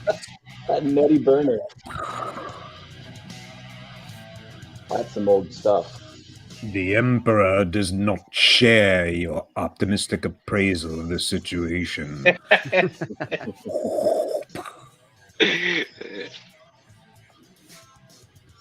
You have failed me for the last time, Admiral. That's kind of like Nitrozite, by the way, too. This ghost dragon who's my main villain. I love how he was drawn, by the way. I've never had Nitrozite drawn, but the examples that I have are things that I found from online where I was saying, hey, this is still proof of concept. I wish I had 100% artwork, but I don't. There's nothing I could do about it. So that's I have to get these guys. I can't bother these. These guys got stuff to do, man. Catch me up on what you're Killing drawing. it. They're getting it. They're getting it. This is our main character, Donovan. He's coming upon this egg, which in a couple pages, he will notice that a woman has emerged from the egg. This like dangerous alien chick that he kind of inadvertently grew in here. Gotta love Inadvertently, I love that. And he's like, actually, I was just lonely, The sun's gone, bro. Like, what's a fella got to do for some, heat? There was some other like scientist type people that have abandoned this facility, and then the woman crawled out of the egg. So, he's kind of the only witness to the fact that this happened. Yeah, she burst out, and like the act of like the egg being broken open had to do with lightning. So there's like a hole in the ceiling above that allowed her to kind of bust out the egg. And I was actually going to talk to Kevin about this. I don't know if he can hear me. I know his internet was kind of. I can hear you guys clear now. Nice. Kev, I had this. What up, Kev? What's the word? I missed the whole show, bro. Oh, you couldn't hear us earlier? It was just coming in. It was coming in robotic. All I heard was just like bits and pieces. Kevin, you are the show. Well, the idea that I had about Alba, Kev, that's the woman who crawled out the egg. Her name is Alba, or that's what they call her. And so the idea I had, Kev, the reason why she dies in childbirth, I kind of thought of today maybe, and tell me if we've already talked about this, but... #spoilers. Yeah, I think it's because, well, this is kind of a background thing that probably won't be in the book. I'm teasing y'all, right? People who are watching, they're like, I'm not hearing anything. I want to read it. It's just something to kind of know extra, is that I think she probably died during childbirth is because she was this genetic, like she wasn't a natural born Nhingen. She was born out of this egg. Yeah, so I think that kind of like maybe had something to do with her it too, though. Remember, the egg rips her the fuck open. Right, but I think maybe like a natural born Nhingen who took the proper like birth, the way of being born, would maybe have been able to stay alive like through the birthing process, but maybe her body couldn't. I don't know. That was something I was thinking of today. It's always cool to think of like ideas where you're like, how could this particularly very odd situation and interesting situation occur without breaking your world or making it like, oh, well, that doesn't make sense, because if I have that, people are going to say, but don't you have that one equipment that, you know, makes it impossible for this? Yeah, it's like, that's always hard. Like, even from my story with the Diamond Dragons, it's difficult when they're dragons. I was trying to tell a lot of people about this, where I'm like, think about it. If you were a dragon, like you had wings and you were that large, getting from one place to another would be pretty easy. What would stop you? Right? A forest, you'd be like, we'll just fly over that. You know what I mean? You'd be like, oh no, a river. We'll just, you know, fly over that. Oh no, it's cold. Well, we're dragons. It's fine. Cold-blooded.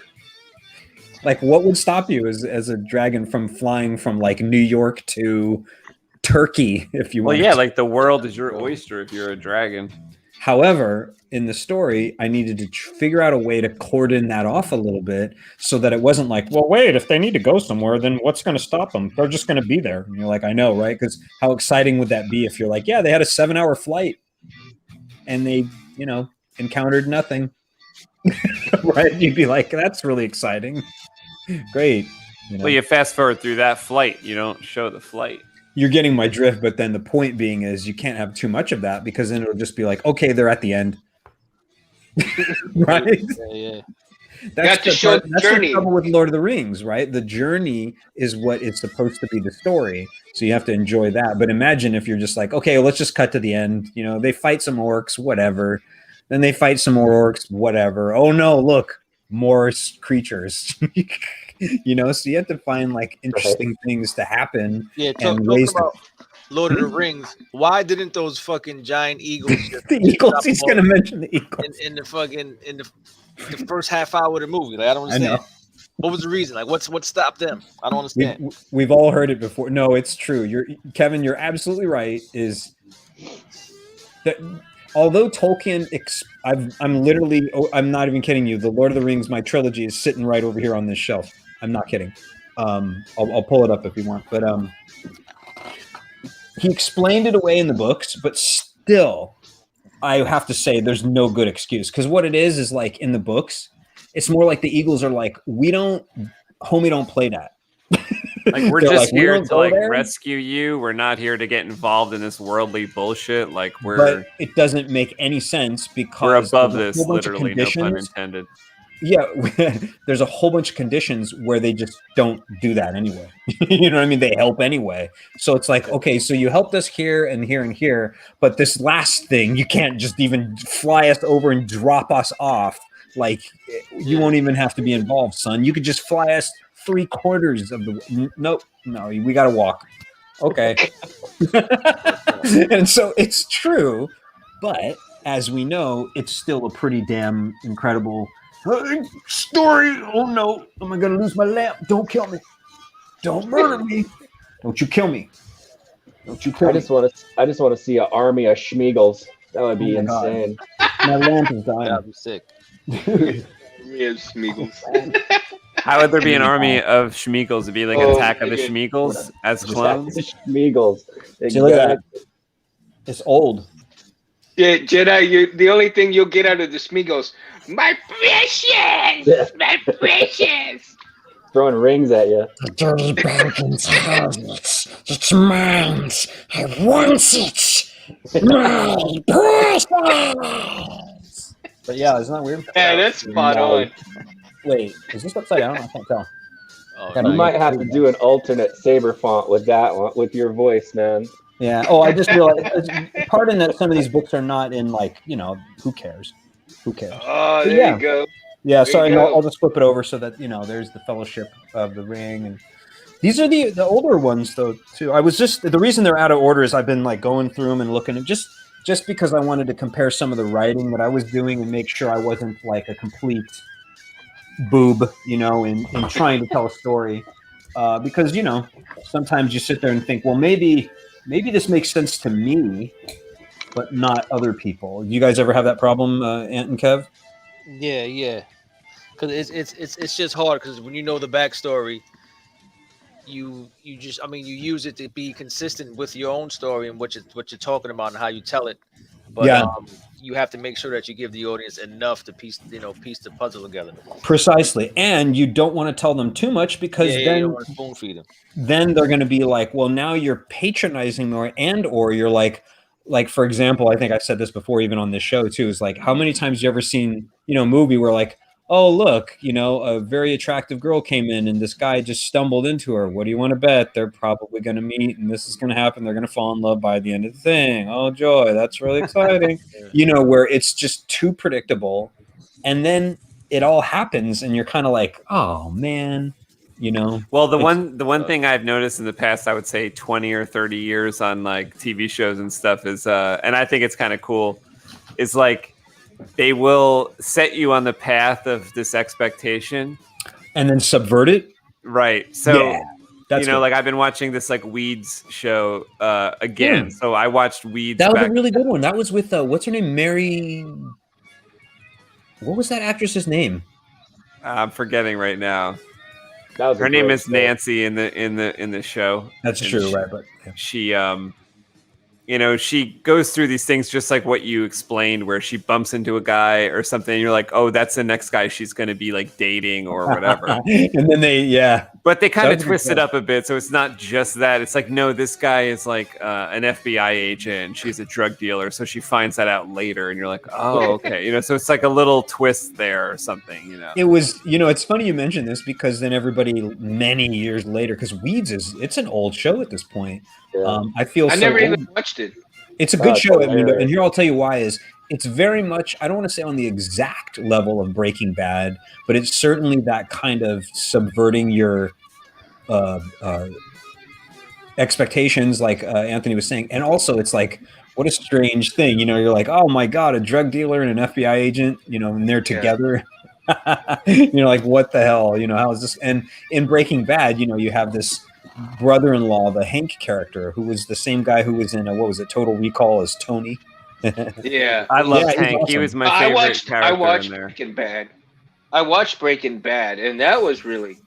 But wasn't it great because Hank as this character, and the actors were great, Bryan Cranston, everybody was great, even just everybody, the actress who played his wife. Anyway, but right, it's like. It's the same kind of concept, right, Anthony? Did you notice that Weeds had the, a criminal living with a straight, arrow, and in Breaking Bad, it wasn't the same relationship, but it was still family, not knowing that they're living with a criminal, right? Yeah. It's so that's they had different like tones that they ran with. Like the Weeds is more of a lighthearted and. They kind of threaten violence sometimes and stuff, and they have a little bit of it, but the Breaking Bad is more of a realistic, like, what if this happened in real life? It's almost more drama. Yeah. Exactly. And that's all the faces of theater for you, right? Comedy on one side, drama on the other, put them together sometimes too. Like, I don't know if I'd mentioned this before, but still to this day, my favorite line ever from anything ever is from Shakespeare, where there's this scene where in Much Ado About Nothing, at the end, basically they've convinced this groom that his to-be bride is and sleeping with, and they've convinced him. So he vets her out on the wedding day. And he's yelling and screaming or whatever. And so it's the highest form of drama, right? You're going like, oh my God, this dude is accusing his bride of just awful things.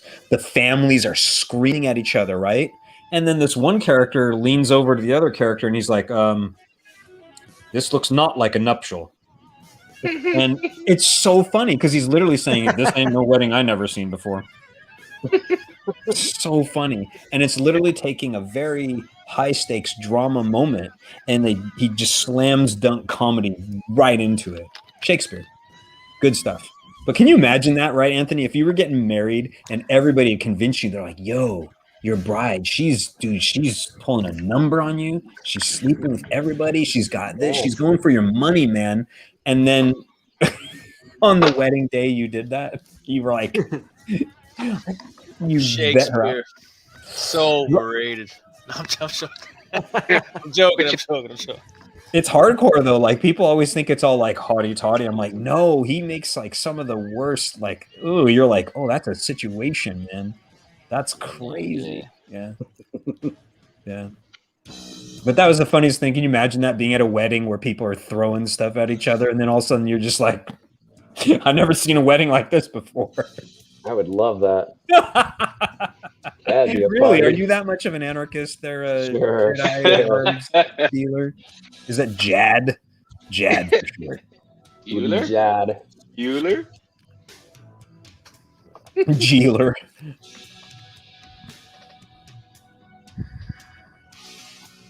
I like the song to Weeds. Yeah. Oh, crap, I don't remember that. Back. The Little boxes. And they sing it differently in different seasons. Totally. But it's a great song if you listen to the words. Like, it's a sign of society. Definitely, and at least in the first season, which I just like kind of rewatched, the songs seem very concise and short, like very to the point. Now I don't know if it's like a trimmed down version of a longer song, but it was just so perfectly short, and I was like, wow. And I thought it was longer, so maybe in the later season they give you a little more. But I do remember that the great graphical thing that I remember from the show was that in the opening, so they have the song playing and they show you kind of an overhead view of the neighborhood, almost like it looks like a Harry Potter style neighborhood, but it's from California style houses in California style neighborhood. And then since it's California, it's very realistic in a sense that in one of the seasons, they actually have to move because the fire comes in, like a raging fire comes through the neighborhood and actually like burns down their home. And in the opening of that season, throughout the entire season, they had the fire getting worse and worse. In the overhead shot of the opening, and the neighborhood was actually on fire instead of looking all peaceful. Yeah, it was actually like those little models or those little homes were on fire in the beginning. So it's cool. And don't you love the metaphor? And then see, this is what we call metaphorical allegory. Like people are like, "Huh, that's so interesting that they did it this way," and they put the fires, and you're kind of like, "Yeah, it is interesting, isn't it?" Did all the weed burn space? Is that what happened? I forgot. I think so. I think they lost a crop or something. So that was also part of the kind of, like duality of the fire was like, not only it's like, okay, this show's about smoking weed and literally the whole neighborhood's on fire. And to top it all off, their whole crop got burned up as well. So, and there you go. It's kind of like anytime you think something is not connected to something else, think again if the writing is excellent. Well, yeah, like Right? you have to really worry in that show because it is pretty decent writing that like when things are going good, it starts to get good. You're like, uh-oh, because like as soon as it gets good, like they move into their new house or something, or they get their like grow room started, it's like the fire comes in and destroys everything. Or as soon as they get like a bag full of money from like a sale, like a robber comes in and takes the money. So it's like they've only had a good moment for like a moment and then it's gone. It's all ups and yeah. And sometimes when they take you to those lows, like they're really low, they're even lower than before sometimes. Right. So there's some, I won't give it away, but for like Mundo who hasn't seen it, but there's some serious moments in the show, even though it's not a totally serious show, where you're like, oh my God, like it kind of sets you on this way of like, I thought I knew what this was about. And then they did that. So I guess I was a little bit wrong about what the show was like, Wow. You know what's really interesting, Anthony, and this is going to sound entirely weird, not just because it's your birthday, but because you'd be like, how does this have to do with anything? I just realized that like Diamond Dragons is a little bit like not wheat in the sense of its raw materials, pardon the pun, but like, yeah, it's kind of those things. Like I start you with your thought process to be like, oh, I know what Diamond Dragons is going to be about. And then by the time you get to the end, you're going to be like, man, what I thought this was when I first started watching it. And then for the first 15 or 20 minutes, I thought I knew everything. And I'm like, yeah. And then what happened? I love that.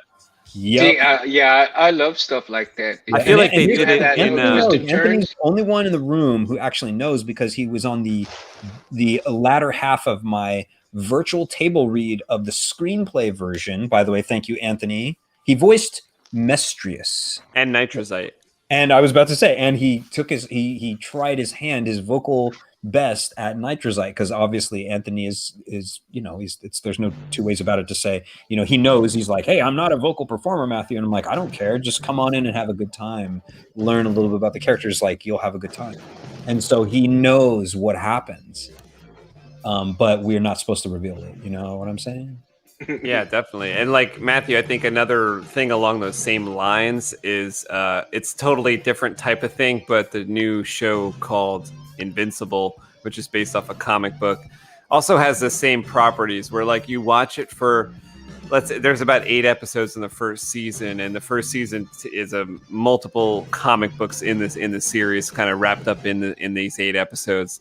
And the first episode, like you could literally, and I watched this happen when I showed it to my friend. I kind of listened to his comments, and it's almost sounded like he was thinking it was going to be one thing. It was going to be this like standard thing that they're showing you, but then it kind of turns and starts to change and starts to. You're like, oh, it's gonna be like that. Oh, okay. You're like, oh, I thought it was just a simple thing. Oh, okay. And see, sometimes there's I'll use a term that not necessarily everybody would agree with, but I believe that it is something that is just another literary device. But you ever heard of the term slow burner? Yeah. Yeah, it's like some films are not meant to, like, I know some people were.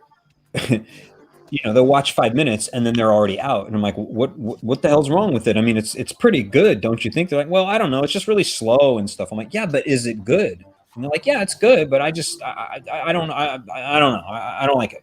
And you're sort of like, will you just wait? Yeah, just well, wait. if you give something only 5 minutes, that's not long enough. That's what I'm saying. And I was like, what the hell's the problem? Like, I'll give you an example, although you guys, some of you might know this movie, some of you might not. I was giving a recommendation to one of my friends who's older than me. He's like probably 62 or 3 or something. Anyway, I said, oh, have you seen this movie Dances with Wolves? He had said no. Dances with Wolves is a movie that Kevin Costner directed and starred in. It was in the 90s. Graham Greene was alongside him, and there was what is her name? Mary I forgot her name right now. Doesn't matter right now. But anyway, did you guys ever see this movie, Dances with Wolves? Anybody? I have. As a matter of fact, we watched it the other day. That's cool. In the beginning of the movie, anyways, I said, hey, what did you think? Did you try starting? Yeah, I did. I didn't like it. I'm like, really? And he's like, yeah, just the first scene, I was just slow and I was wondering what was happening. I'm like, are you serious? Because the first scene in Dances with Wolves is essentially a soldier in the Civil War who thinks, his leg has gangrene, and they're like, it's no good, and we're going to cut it off. And he's like, no. And then there's too many busy doctors, so he has a chance to escape. He grabs a horse. The fight has been stalled out. He rides this horse into the middle, and everybody's starting to shoot and everything, but he doesn't get hit, And then he's like, what the hell is this? Like, I thought I was going to die. Like, and then they're like, come on back now. Come on, son. You're awesome. Like, they're like, yeah. And he's getting rowdy, and he's like, okay, forgive me. And then he's riding the horse, and then everything slows down, and you're like, he's going to die here. You know what I mean? You're like, he's going to die here. Like, the story must be something else. Like, Kevin Costner's not going to be the star, or this is a flashback, or what's going to happen. And he still doesn't get hit, but then they start doing it. Anyways, I find it to be very gripping, but it is a suicide scene or a suicide attempt. Yeah. Based on the fact that you're at war. Love that movie. Your leg's going to get cut off. And you're like, I'm going to go ahead and pass. Like, I'm all right. Like, I'm good. Like, I did what I did. I don't want to do this here. I'm not going to die here. And I don't want my leg cut off here in this janky war hospital in a tent, And, someone might say, hey, don't you think you're over describing the first scene of Dances with Wolves? I'm like, no, not at all, actually. It was a suicide attempt. He wanted to die. Your main hero wanted to kill himself. You know, and that's so funny that you're saying that because, like, I don't know if it's funny, but I mean, okay. no. What I'm trying to say is, keep going. I really putting my foot in my mouth today. Damn it. The other show we watched that one, but we also watched The Postman. Yeah, that's good. I like that film. That's why I was saying it's kind of funny because the opposite is with The Postman. You know, if you're thinking about how he goes, his character changes from like, I don't give a shit about anybody but myself, to like, now I've got to get the mail to people. Yeah, I actually liked it. Yeah, you know, another example of I don't know. Everybody's gonna be like, oh, you must love Kevin Costner. I mean, I thought he was great, but even Waterworld, which it got overhyped and problems happened. Their set sunk. I mean, it had problems. There was problems, but I'm like, it was a good film. I mean, was it perfect? No, but I mean, it was about saving a little girl. What's all I cared in that movie was that he had superpowers. I was excited. Any movie that had superpowers, I was like, I'm there. And they had like one scene like this. The movie was 3 hours, and they had one scene. It was about 4 seconds long, where Kevin Costner does like almost like a butterfly swim, and he sails through the water underwater because he can like breathe underwater. And he's like a dolphin in there, and I was like, "Holy shit!" Like that was the highlight of that movie for me. Like him using his superpowers right there. Yeah, I remember that scene when that's when they revealed he had gills. Oh, that was sick. Yeah. There's also some things that people don't realize about those kinds of films too. Is that like, and you don't really get that anymore too. It's like they filmed that not all of it, but quite a bit of it on the ocean. They built all these skiffs out in the ocean. And people don't think about that they had to keep like taking them in vans for bathroom trips and all sorts of stuff to get off the bar. It's like crazy. it's like a real big trouble too, especially when Kevin Costner only wants red and green Skittles. That's really hard to do, like floating on the water, to separate Skittles. I don't even know what this is, but it's pretty funny. Skittles. This sounds like something they put in that movie Simone. Well, it's like Mundo only will eat orange M&Ms. He will not eat any other kind. Wait, what is going on here? That's What awesome. you talking about? I can't friend? even eat the damn Skittles anymore. Why do I know you people? Prank caller. I got to hear the philosophy behind this one, Mundo. Right? This is all I'm saying. I was like, it's like something about loving Halloween or it's something. It's interesting in a banal and really strangely bizarre way. Something about Halloween or the school bus. I don't know what it was. I love Matthew's term for it, janky. Jank. Yeah, it's pretty jank. Yeah. Janky hack, mate. Janky hack. Janky hot. Oh my. Janky hack, mate. Mm-hmm. Okay, so why is it only orange ones? Mundo, tell them. He commanded his birthday. You gotta do what he says. Mundo, they know now, so it's not a secret anymore. You could say. Oh, it's a secret. Oh God, Oh. It's not a secret anymore. It's so secretive. I don't even know. That's not a secret. You don't say like, I like M&Ms. That's a secret. No. Sorry. Oh, goes better with maybe because I wanted to. Maybe because I wanted to try out for the orange M&M at one time. You know, it's fat. You know, fat Mexican. You weren't tall enough. No, I'm too short, man. I'm 5'5". Come on. I could pass for the Mexican Santa Claus if I grew my beard long enough. Oh my God, I don't even know what this means. What do you mean M&Ms were fat? I don't understand. He said he was going to play the orange M&M himself. Why would you play a candy? I don't know. What? He was getting a role in a commercial. Oh, you never heard of acting? In a commercial? You never heard of acting? No, really? What are you talking about? Why are we wasting our time discussing this if it's not for real? Hey, kid. What am I talking about? Because it's his birthday. It's definitely not real. It's his birthday. Yo, Kev, did you ever ink this page? No. Okay, I can ink this one next.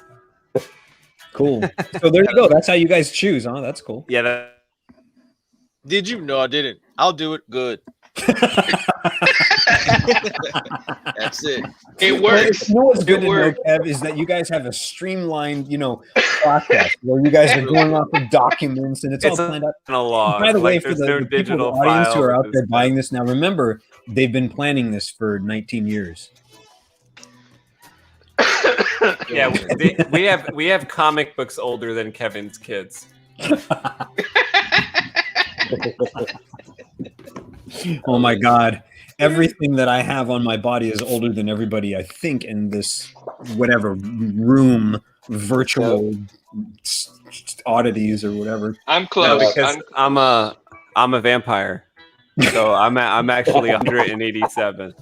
Oh, so Man. you go blah blah blah blah. I bet I got that mad movie. I beat. love that fucking movie. Not gonna lie. I'm out there looking for girls that are 180 years younger, just like Edward. Edward Scissorhands, huh? That shit. Is that why you have Is a that hard his time name? today? Yes. Kev, is that his name, the vampire, Edward? Yeah. Scissorhands, yes. Yeah. It was. I'm just busting your balls. You know what I'm saying? It's your birthday. I gotta do something. I gotta punch you, kick you. I'm gonna give you the liver shot next time. Next time I see you, gonna just give you a nice liver shot. You know what I'm saying? Then I'm gonna feed you to a lion. Yeah, and then I'm gonna kick that lion right in the nuts. Yeah, right in the nuts. Meouch. I don't know. I don't even know what that means. You tell that slimy piece of worm-ridden filth. Cheers, Freaking Dan. Han. You tell that slimy blah blah blah. What, babe? What was it? What does he say after that? He's like, he'll get no such pleasure from us. Yeah, can you imagine him delivering it today? Hey, you tell that stupid, slimy piece of garbage shit that I don't want to continue filming with a fucking slug, you know what I mean? I'm just kind of sick of it. I mean, I enjoyed seeing Carrie in the, the golden bra and all that, but I just don't want to do this whole, this stupid skiff scene. It's ridiculous. I'm just going to head back to the hotel, okay, George? I'm sure you've got everything you need. Man, you're down to the wire on that one. No, I was just making it up. It wasn't that funny too, because like sometimes when you improv, it's not funny, and that time it wasn't that funny. Trust me. It was mild. Obviously, we have hundreds of books and comics and everything you could possibly imagine. So. I don't even know what he just said. He mumbles. People make fun that Harrison mumbles, but listen to George is like, oh, okay, well then. Yeah. He almost sounds like that guy from sometimes a chilled back version of the Office Space stapler guy. You know, it's true. Well, but that's my stapler. That's my stapler. I'm George Lucas. You know what I mean? Just a little. Hey, Kev, do you want to show what you were working on tonight? I don't think I saw it recently. Yeah. Or you can maybe hold it up because I don't think. Oh no, wait. Do I have your? No, I didn't. I closed it off. I think that's what was causing the problem. I had too many devices on the Wi-Fi. Like everything was upstairs, everything was on down here. I had to turn everything off, reboot it. Oh, I see. Fucking crazy. So I love this with the eyes, or the opening. Yeah, and he's out with his busted leg. Oh, nice, Yeah. nice angle there. Oh shit, that's cool. There's nothing like a crotch shot when you want to show a broken leg. Yep, nothing like a crotch shot to show a broken leg, bro. I spent most of my time on this tonight. Oh, that looks good. Yeah, I bet you there's a lot of detail I can't see in the rocks there. He looks like That's he's fine too. He's like, dude, I can deal with the pain, son. Right? Oh yeah, he's a tough cookie. The whole time he's still trying to communicate with his partner who's outside in the middle of a fight. You know what I'm saying, man? Like that tells you what I mean is that's a lot of character, right, Kevin? Because you could have one scene where you have a dude with a broken leg, and then the face that most people would expect would be screaming, wailing, and then a gasp bubble over them, and they're in anguish. But if you're showing the shot where he's like, "Yo, I got a broken leg. I'm gonna need some support," you're like, "What?" But it gets kind of crazy. But actually, this is somewhat relevant because do you guys remember that time with Harrison Ford in the filming of Star Wars 7 that I think it was even JJ was trying to tell the story that he got his leg stuck in the pneumatic door. Do you remember this? And it broke his leg or whatever. Oh yeah, no, that was in the new movie, right? You said. Yeah. Right. Yeah. This had nothing to do with the old ones, but he literally told this story. You can look it up online. It's the craziest thing too. And the host, I don't remember which talk show host it was. It was probably like Jimmy Kimmel or I think it was Conan probably O'Brien, whatever. But he's like, oh my God, your leg got smashed in the door. I would be screaming. What'd you do? He's like, I just asked them to give me my cell phone so I could call my helicopter and get me lifted out of there. And he's like, what are you talking about? I'd be screaming my head off. And he's like, what good would that do? And it's like the way they explained it is like, and JJ was like so frightened. He thought like, oh my God, Harrison Ford's gonna sue me and everybody else. And he just came back to work the next day and everything. It's like, what? One of the things that I did find kind of interesting that because he was a carpenter, a woodworker by trade, carpentry. You're right. He was a carpenter, I think. Yeah. And I think he was actually working on the set when they were looking for Solo, and they decided to have him try out because George wanted him to try out.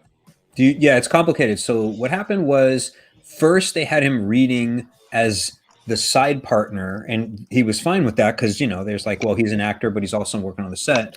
And George didn't want to work with him again, not because he didn't like him, but George, for some reason, was really resolute that he didn't want to work with the same people on the thing for favoritism and all this other kind of stuff like that, and a lot of other reasons. But anyways, then I think his partners, it might have even been Alan Ladd Jr., who was the dude who, I think it was 20th Century Fox, I think. Yeah, it was Fox. Yeah, I believe you're right. It was Fox. Or Century or whatever company it was, but it was probably 20th Century Fox. But anyways, he said, you got your Han Solo right here or something. Or it's possible FFC said that, Francis Ford Coppola or something. But yeah, like it was a little bit like, it's not quite what you were saying, but yeah. So then finally, even though they were like, George was like, no, I don't want him for Solo. And they had Kurt Russell try out. They had all sorts of people. Yeah, they had like 15 or 20 people try out. Everybody just thinks that they just immediately went to Han Solo, that they immediately went to Harrison Ford, but they did not. In fact, even for Indiana Jones, do you guys know the story? Tom Selleck was going to play him, but he couldn't. Yeah, that was doing. I found that really interesting that Tom Selleck had actually wanted to try out for it. That would have been weird. Oof. It really would. It actually was a great scene. They shot a scene with him and Karen Allen, and it was pretty good. But it was a different Jones. Yeah, understandably so.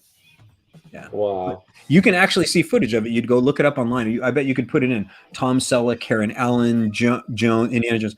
I bet you'd see it because it's just funny to be like, oh my God, this is the exact same scene. It's in the same bar scene and the lighting and everything. Like, they did this Can't thing. picture him doing I that. gotta check that out.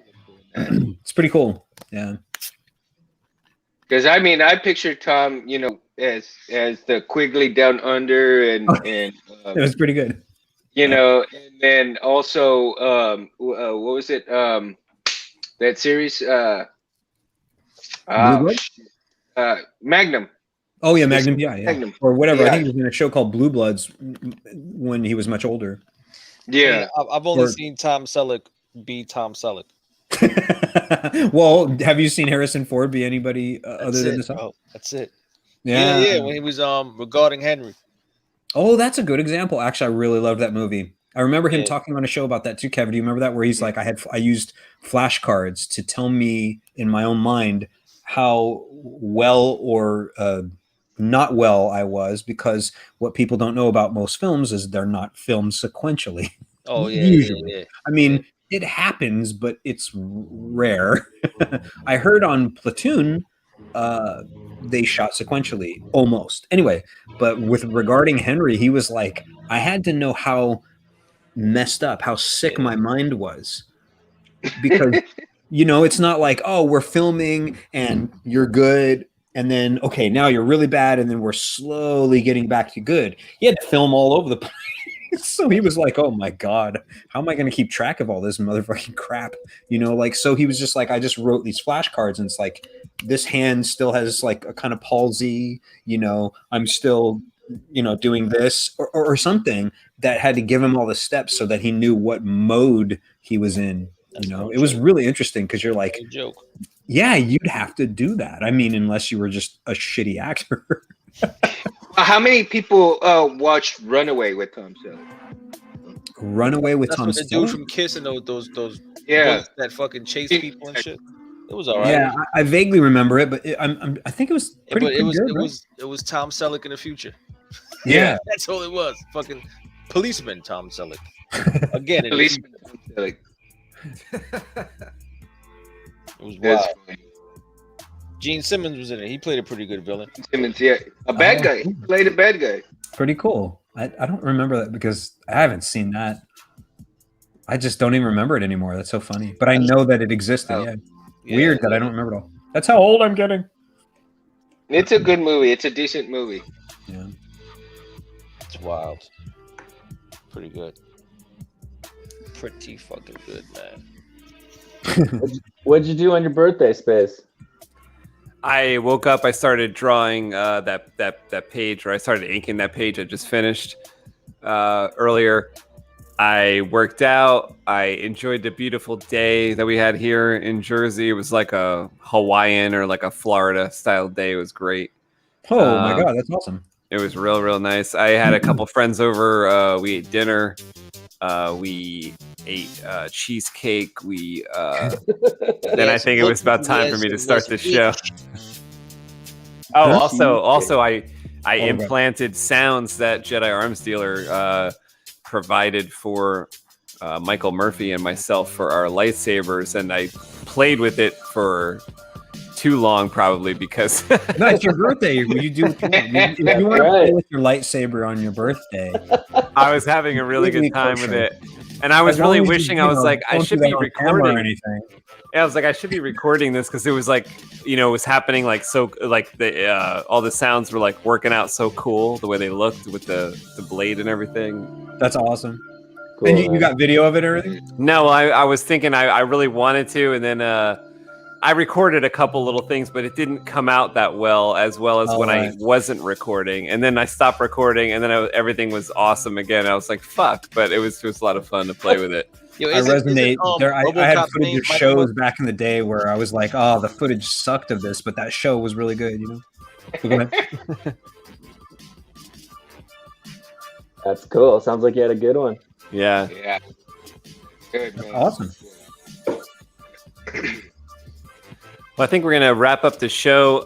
Thanks for joining us tonight on our May birthdays, Comic Book Creation Live. I'm sorry I missed half of it, man. No, that's cool. all right. Happy birthday again. You were in the zone, buddy. You were in I the couldn't hear zone. shit, so I just turned the volume off and just fucking said, let me just draw. Oh, see, Kevin wasn't even listening to his music then. I guess he couldn't hear his music that he That likes. shit sucked. It sucked. Well, we'll be back for Mundo Monday, which is coming up on Monday. We do 2 shows every week right here on Comic Book Creation Live. Monday nights is Mundo Monday, and Wednesday night is New Comic Book Day. So we are drawing our new comic book called Albatross Junction basically every day now until the launch next month. It's on Indiegogo. We did reach our goal, but it's still available. So you can go to Indiegogo. I'll provide the link in the description and check it out. Matthew Novistar Corrado here made our trailer for us. It's really awesome. It's kind of part 1 of a trailer. I want to do like a part 2 of it pretty soon. So yeah, the comic and that trailer probably come out around the same time. But really happy with that trailer. That is on the Indiegogo page. So you can go and check that out. Mundo, thanks for being here tonight. Jedi Arms Dealer, thanks for coming in, celebrating my birthday. That was a lot of fun. Die! Matthew, thank you. Kevin, awesome drawing tonight. Yes, sir. Yes, sir. You should probably try to jump on sometime during the weekend again. Yeah, definitely. Let me know when you want to do it, and we'll. Because I'm basically drawing every day, so to come on is not a problem. No fucking choice. Yeah, no Yeah, fucking choice over it. We're trying to make our deadline of June, and being the coldest June on record this year is when Albatross is going to come out, because there's no sun in our world. The sun is gone. And if I was quicker to the thing, let's see. The sun is gone. So it's pretty effing cold. And this Don't forget, on July 2nd, guys, come on in to draw Anthony and Kevin and kill them on Illustration. Mundo's going to host our first Killustration show on July 2nd. So come on in and either watch us kill each other through an illustration or join in. And you got to come on camera so we could see you and know how to draw you to maybe we want to kill you. But that's the whole. It's an absolutely great name for a series too. This is great. The Killustrations. You're like, oh my god. Yeah, see, it kind of spawned from years ago. Me and Kevin would kill each other in illustrations, and we're going to show those drawings on the beginning of the Killustration episode on July 2nd. Then we're going to draw for probably about 45 minutes some kind of Killustration. If it's just me and Kevin, we'll kill each other. If we got some other special guests, we'll who knows who we'll be killing. But we'll be killing someone on the panel, and then you have to have Murder Mundo Mondays. Yeah, we could do it then. There you go. And Mundo is going to moderate and host, and he's going to be the judge if it comes down to some kind of tiebreaker. Mundo is going to be the tiebreaker if people are voting, and we have like a 2v2 or something. Mundo will be the tiebreaker. Felicia Marie, thanks for being here. Match by Kevin and Anthony. What's up, Felicia? She says, "Have a great one, everybody. Thank you so much." You too, Felicia. Good night, Felicia. You too. I'm thinking about people that might have just tuned in the last 30 seconds, and y'all are just sitting around talking about killing each other. Like their first time logging into the channel, and you guys are like, We've got some funny ones. I've got like a knife stuck through my head. From the beginning. What are you doing chiming in at the last minute? You come on, man. You gotta be here. What's this drawing channel all about? Oh shit. Pretty violent. It's called Killustrations. Well, no, you know what? Actually, I mean, I know you guys got to go, but I just thought this is important, right, Kevin and Anthony? Yeah. You guys should do a simple little trail for that. You'd be like, it's. Oh, we want to. Yeah. When you kill your partner, and they can't kill you back. Mundo's got like a voiceover he kind of did, and we're gonna put it to some movie clips that we thought of for it, so it's gonna be. You gotta have cool. it where it's like arm wrestling when dudes are like. Funny. Actually, maybe we gotta include the scene of the mountain crushing the viper's head, Kev. No, I gotta do the Michael Buffer style, man. Let's get ready to run. I haven't tried that one. I haven't tried that one yet, but speaking of my bar in Albatross Junction and all that stuff, I wanted to show you this before we took off, and I totally forgot about it during the. You see this little box right here, right? This is my grandfather's, Alberto Garcia, right? I remember you were talking about him. And this is my grandfather's. A long time ago, he had a traveling. Whoa! Look at that. Oh, what is that, Mundo? A drink making kit? Yeah, it is. It looks a like portable. Holy shit! A portable. That's art. hardcore. The first Mundo. The first Mundalorian born in fucking 1857. Holy shit. That's pretty nice. Old. That's like, how awesome. old is that, Mundo? And it is pure leather, man. Pure leather. Look at that. Wow. How old is that, do you think? This is over probably close to about, I want to say a little over 75 years old. 60 or 70, yeah. I was, because in my mind, I was like, that's got to be pretty damn old. My grandfather had this made for him, when he was a young man. Wow. And, because back in those days, everybody who was anybody, if you had a little bit of what do you call it, the upper class type stuff, So he was a very respected gentleman back in his day, and Awesome. so I was very honored to have something from my grandfather like that. That's awesome. It's dope. Right on, right on. Whiskey suitcase. Hell yeah. Yeah. Well, when you put it like that. I can almost hear the Mundo song already. It's a suitcase of celebration, son. Yeah.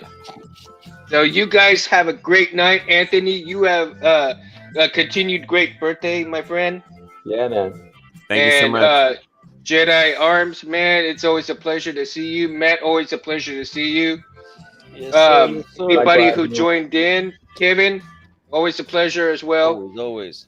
Anybody who is watching, thank you guys. Have a good night, and may the force be with you guys. Yeah, good meeting everybody. Thank you. All right, fellas. Thanks so much. Felicia says, Space, happy birthday again. Cheers. Thank you. Have a good night. Cheers and beers. Chion, Chifoy. The main thing is to protect these characters. Make sure that they still continue to live in the way that you created them.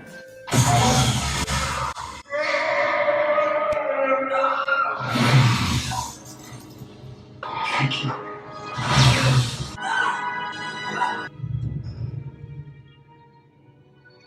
To live in the way that you created them.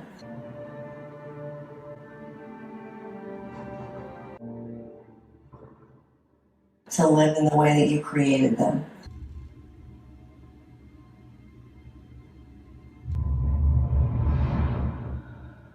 And that the universe of Star Wars continues to grow.